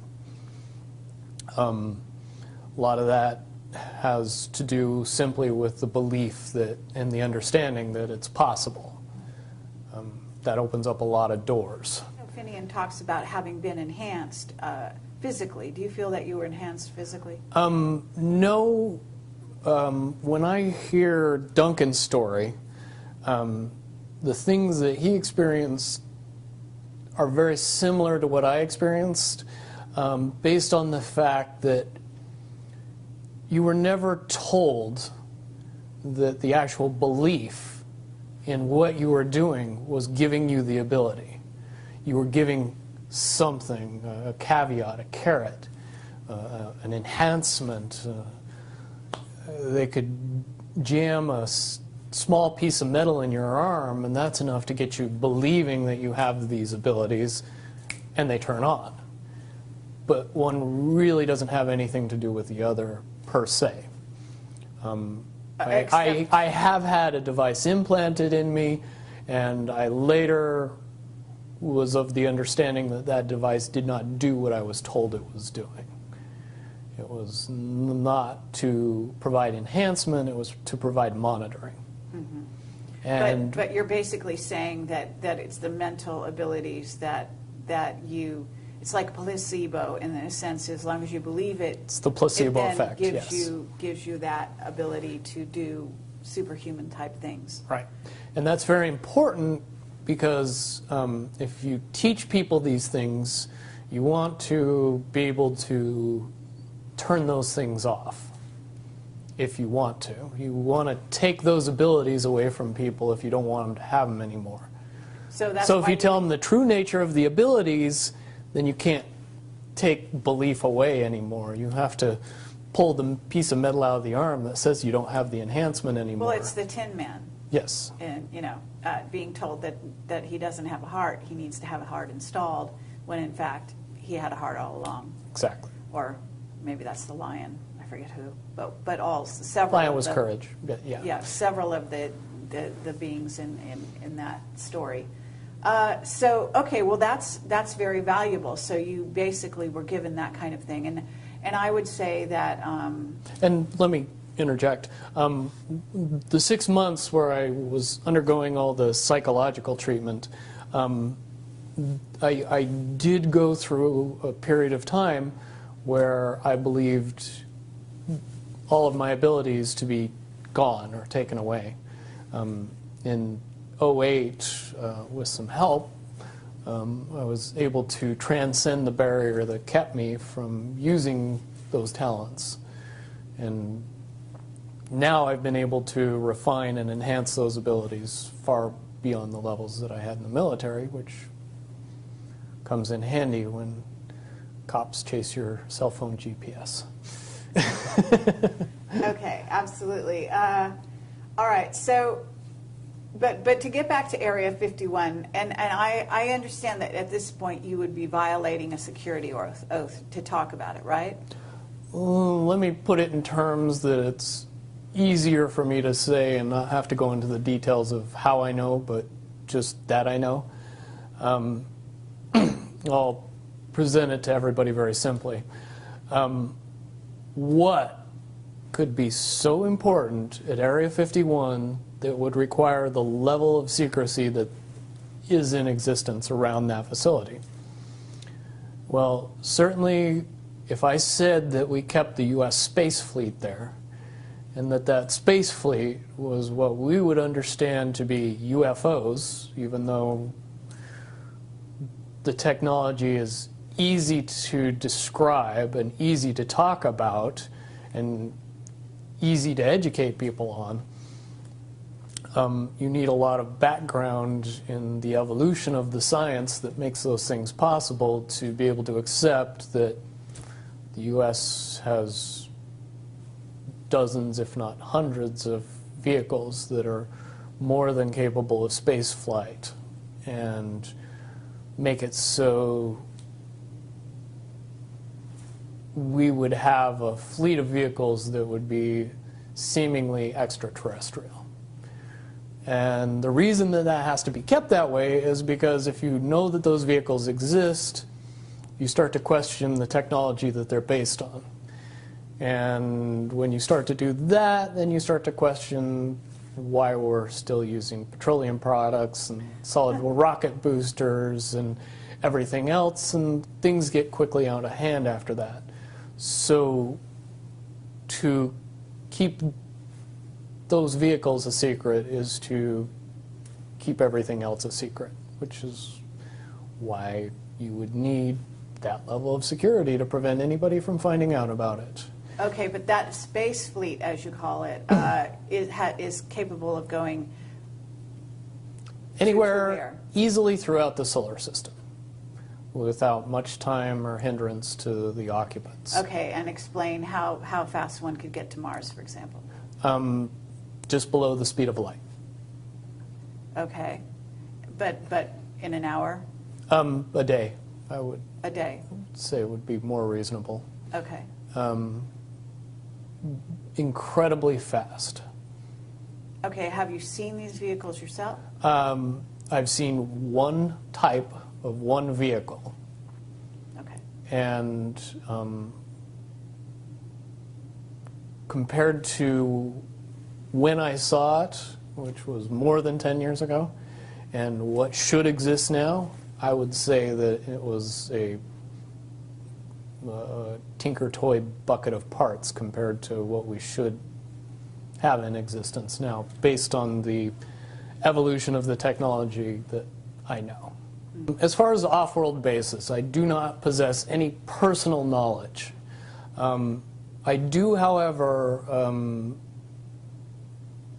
believe in and have seen information that would suggest that anybody with a decent telescope could take a look at both the surface of the moon and the surface of Mars and see some things that look very terrestrial.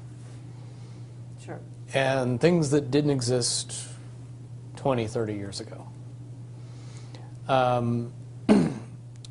One of the caveats that I do have some personal information that I did get personally involved in was some information that had to do with the Stargates and Looking Glass, and more specifically the 2012 problem with those projects. I guess, popular opinion of what's out there right now is that the project was shut down because there was a problem when we approached 2012.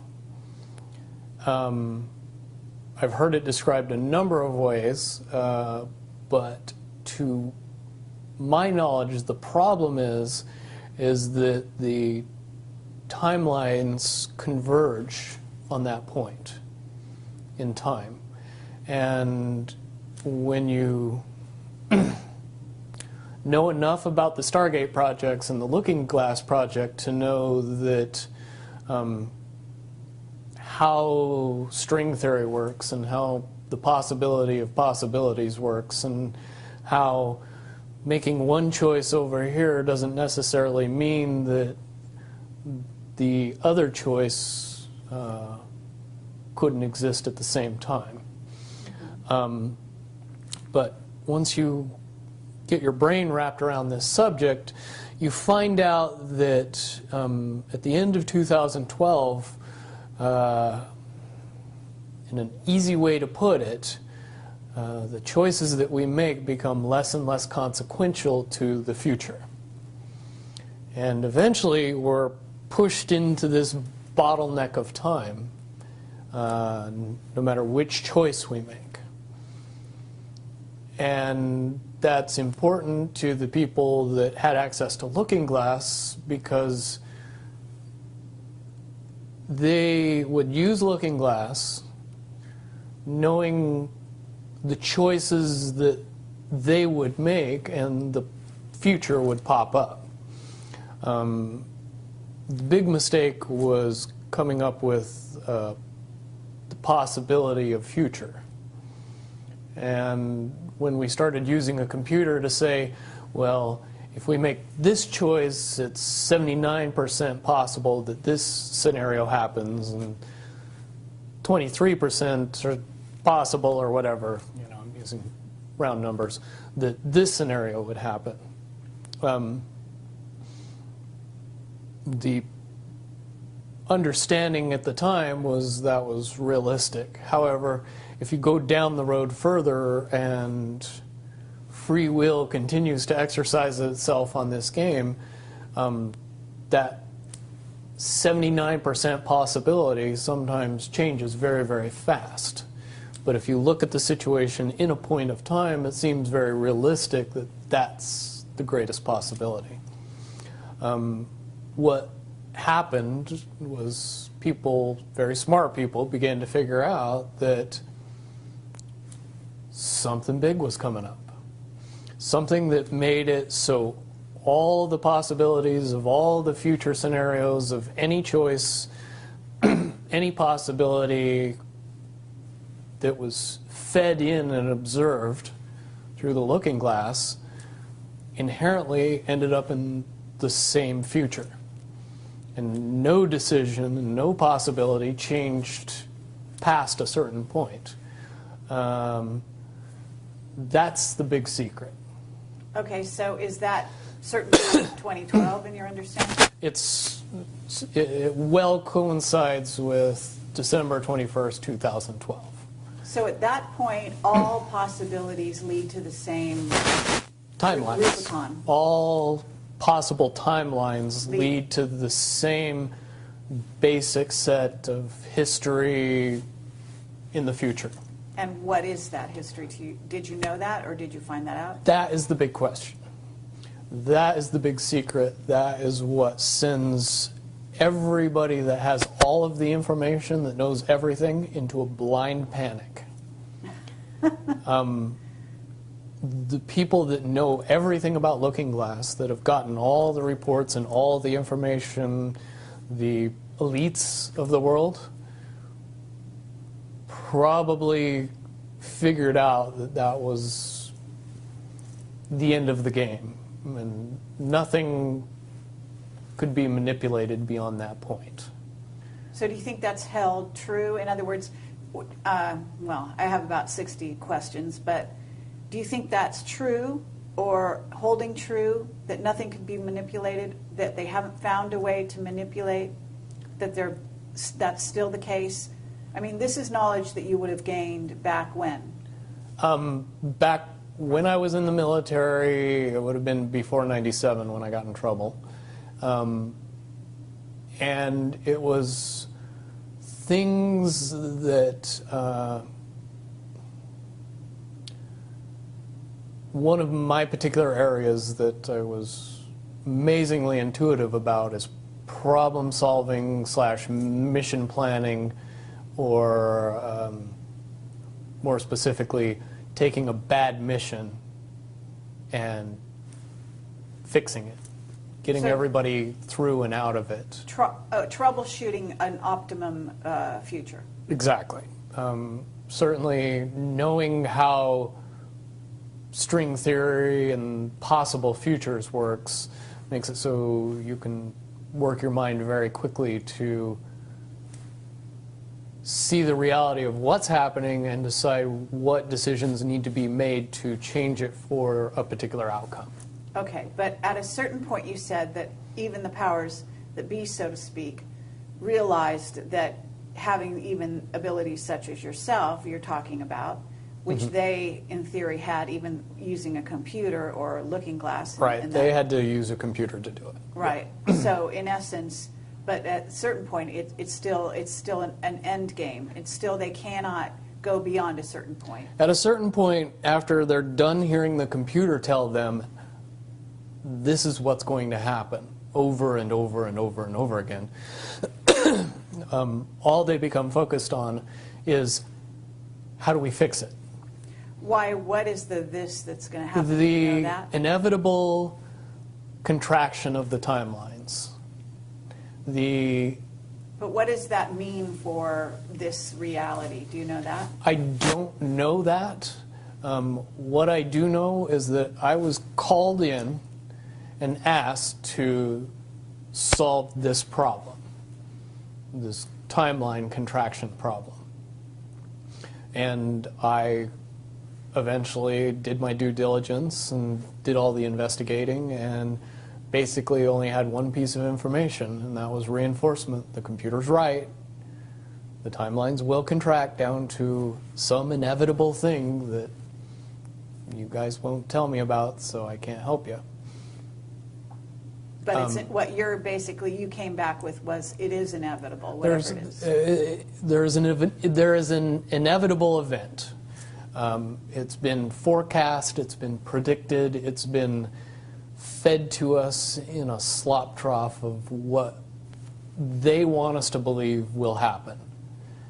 But they don't actually However, know. They don't actually have control over what happens.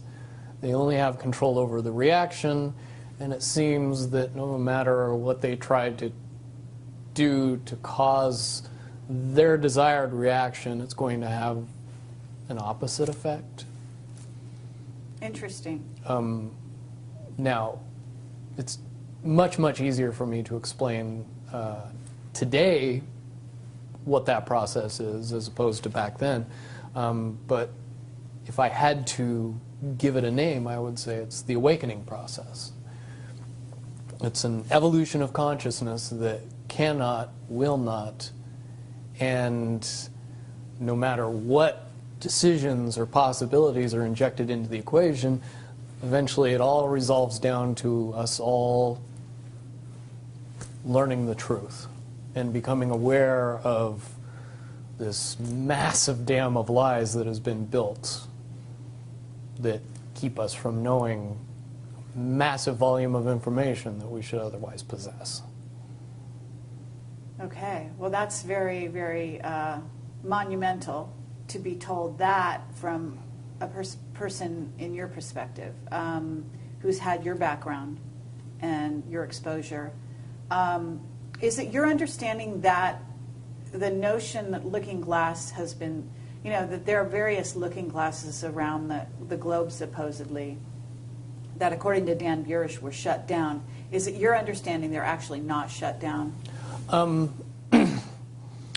I believe that they're shut down because they are all saying the same thing, and they're completely useless at this point. Is what you're saying. Right. It's like the Wicked Witch, looking into the, magic mirror and always getting the same answer. Well, if you were always getting the exact opposite of the answer that you wanted, you'd stop talking to the mirror.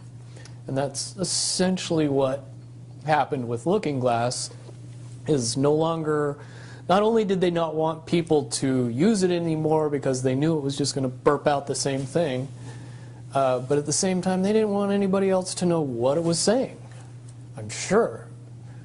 Because that they would lose control. Because that information was of a monumental concern when I was in the military about how to prevent this inevitability. Now, at first I thought it was end of the world.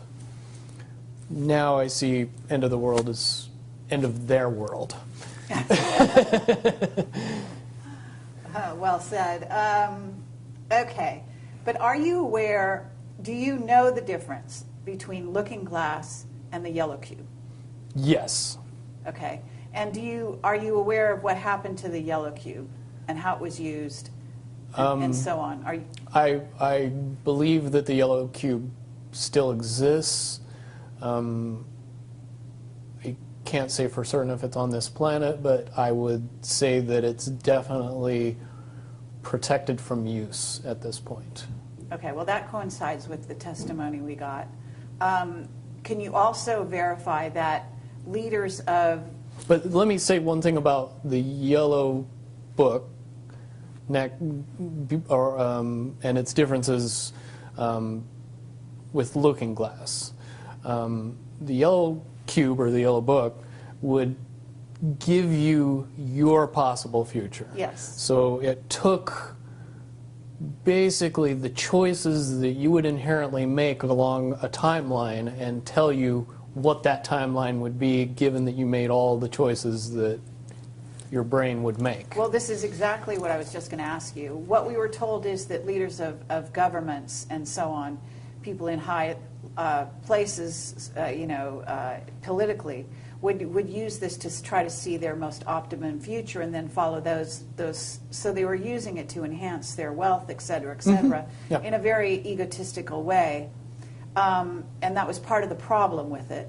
Mm-hmm. And that supposedly one of the specific things we were told had to do with Hillary. Are you aware of any of that?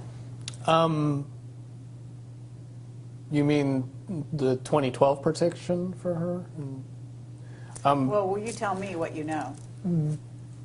I don't have any first-hand knowledge of this. This is all back alley information. But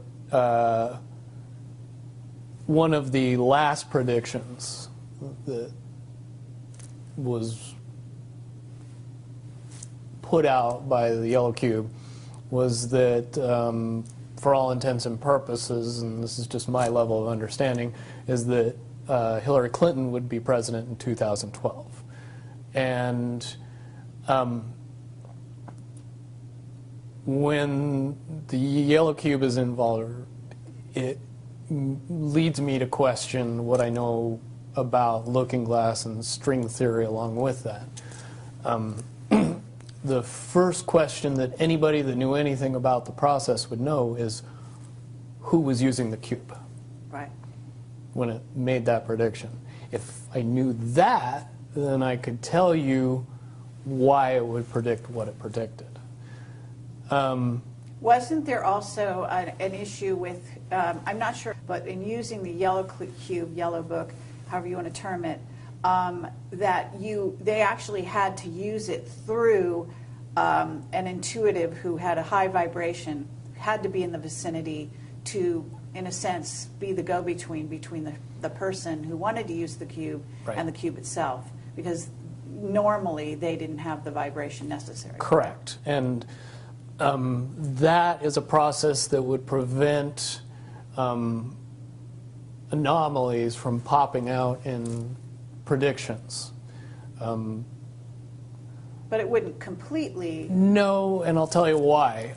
If it was used properly by somebody that knew how to use it and could eliminate their thought process from the machine's effective use, it would be very easy to get an exact, what future holds. Right.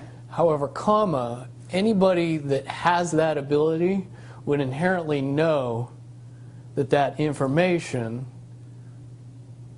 could not be given and would be protected.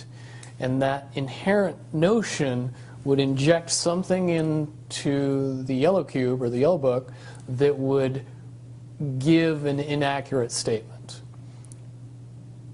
Just by the person that's using its intuition saying, if I tell the truth, it'll be bad.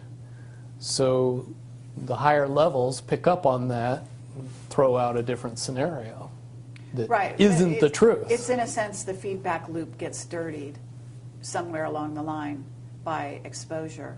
And that's why those pieces of technology should have never been used by humanity in its current level of understanding. Because for all intents and purposes, the technology doesn't work right when we use it. Right, I totally get that. Okay, so to get back to Looking Glass and the possible futures that they do converge, and the notion of, is there anything else that you can tell us, that you would want to tell us about that and the rest of the laundry list of sort of information that you had direct exposure to, either for yourself or through someone that you had vetted? The biggest cherry on top of all this conversation would be a synopsis to say that if I could convince everybody out there that for all intents and purposes, what we believe to be true eventually becomes true.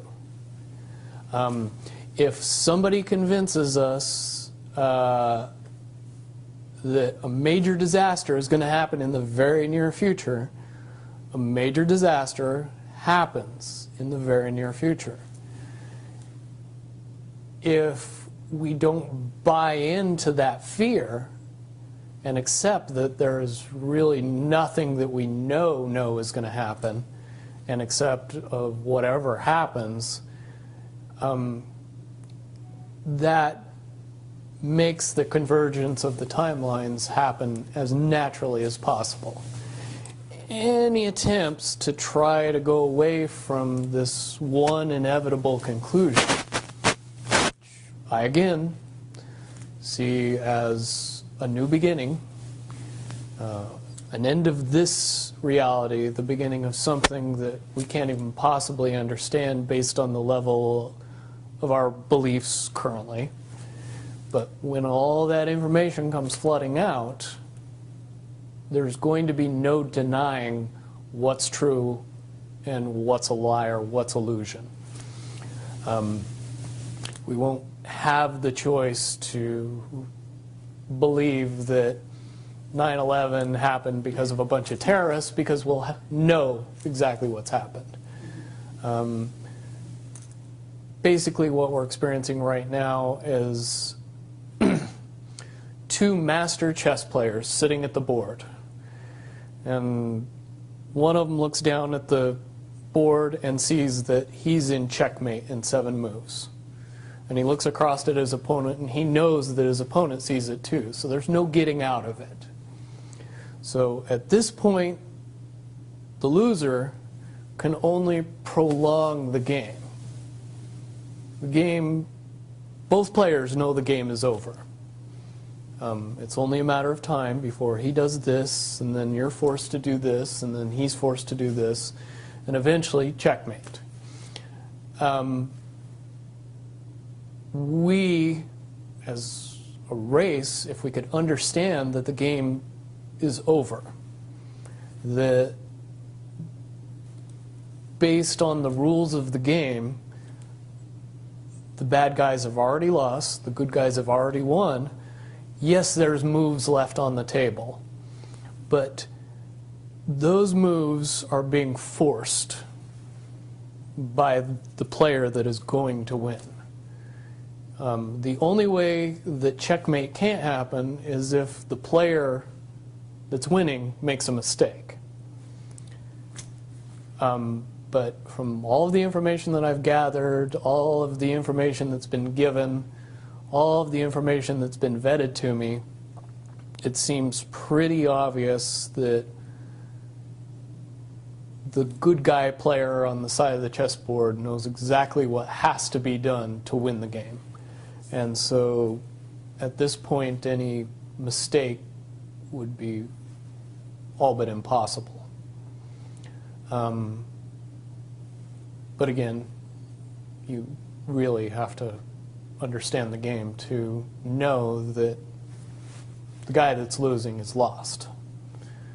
And I'm sure most people sitting watching a chess match between two advanced chess players know the game's over long after the two players know it's over, because they can't see the board and see that there's only 7 moves left. Okay, but when we come to this convergence, and again, you've seen, or the looking glass has seen up to that point. Now, let me say why I believe that it comes down to one inevitability, is because I was entrusted in getting it down to 2 possibilities. And I've heard both of those possibilities talked about in massive proportions, the good and the bad. Okay, do you want to talk, so can you in one sentence say what the good was and the bad was, or are you able to do that? To most easily put it to people, I suppose. One scenario is what most people would understand to be ascension, or an evolution of consciousness, that brings us out of the cocoon and turns us into a butterfly. Timeline 2 is some kind of major global catastrophe that drives most of us underground and leaves a few of us on top to fend for ourselves. Very well put. Okay, so I would imagine, and you can... But I would also like to point it out that they call Timeline 2 Timeline 2. It seemed very odd to me that even back then it was identified as not 1.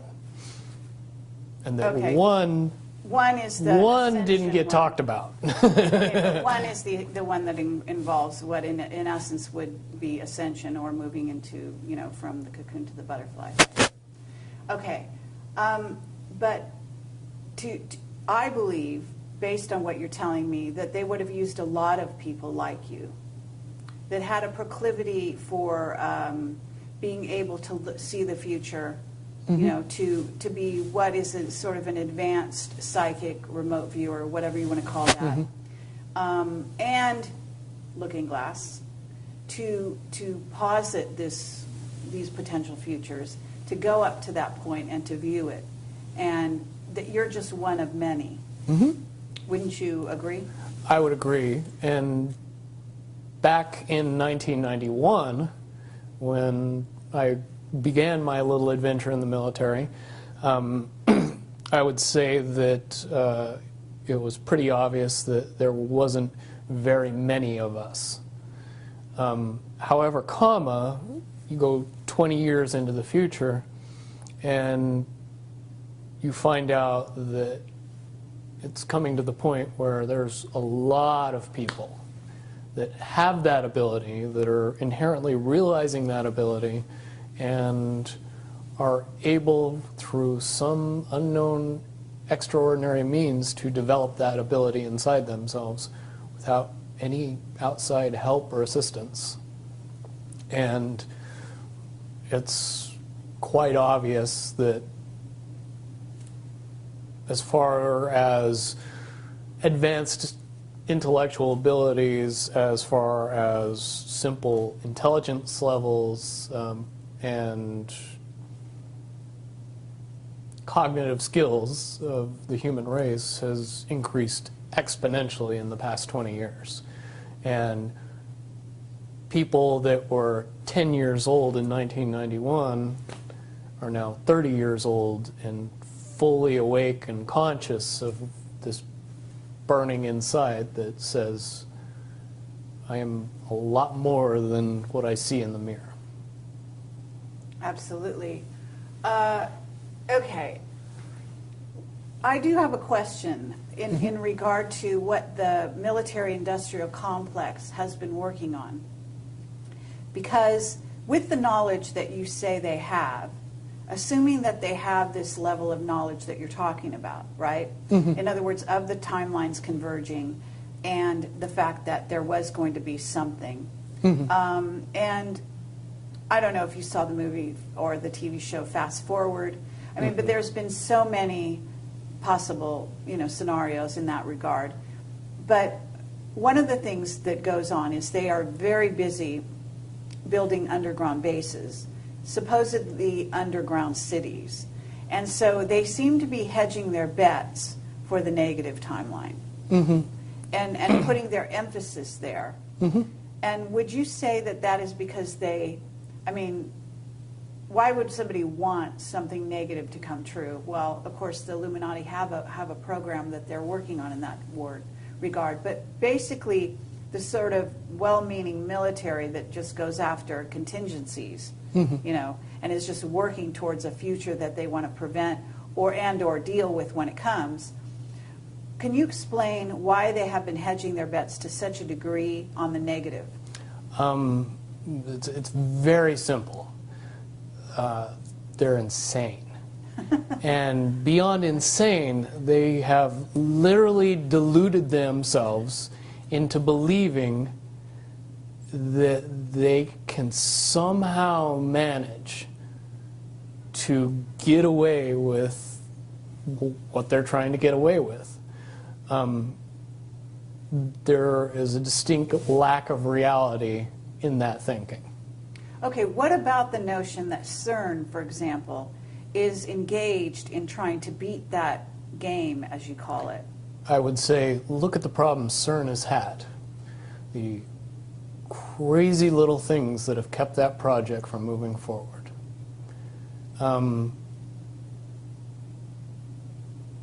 Certainly they have never even come close to getting that project to the level that they want it to be to do what they really want to do with it. Okay, well, what about the notion that that's the party line, that they haven't been able to do so? But if you really think about it, that's what they would prefer people believe, so that they don't think that there's a threat. But when you listen to the interviews of the scientists that are working on the project, even they say that it seems like somebody or something from the future won't let them get that project done. And the craziest little things have caused massive damage to that project.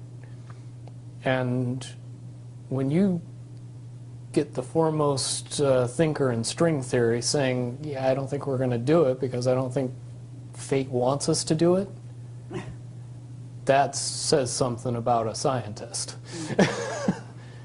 Okay, so, well, thank you very much. I think that at this point we're going to have to close this down unless there's any other things that you think that we haven't covered or that we could possibly touch on that you want out there. No, I don't think we'd get any further tonight. Certainly from what I know, the questions will come out, and be more than happy to do a live feed after that and answer any questions that anybody comes up with from this interview.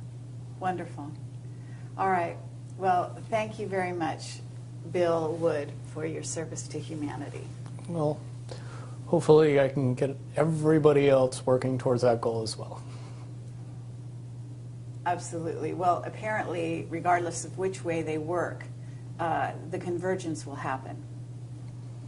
Yeah, there's a certain element of pain that we can reduce by just not accepting that we don't have choices in the matter. And sitting back and waiting for the aliens to fix everything isn't going to help. Absolutely. If we are inevitably coming to a rise in consciousness, we should start trying to elevate our consciousness as fast as humanly possible and make that transition a lot easier when it comes.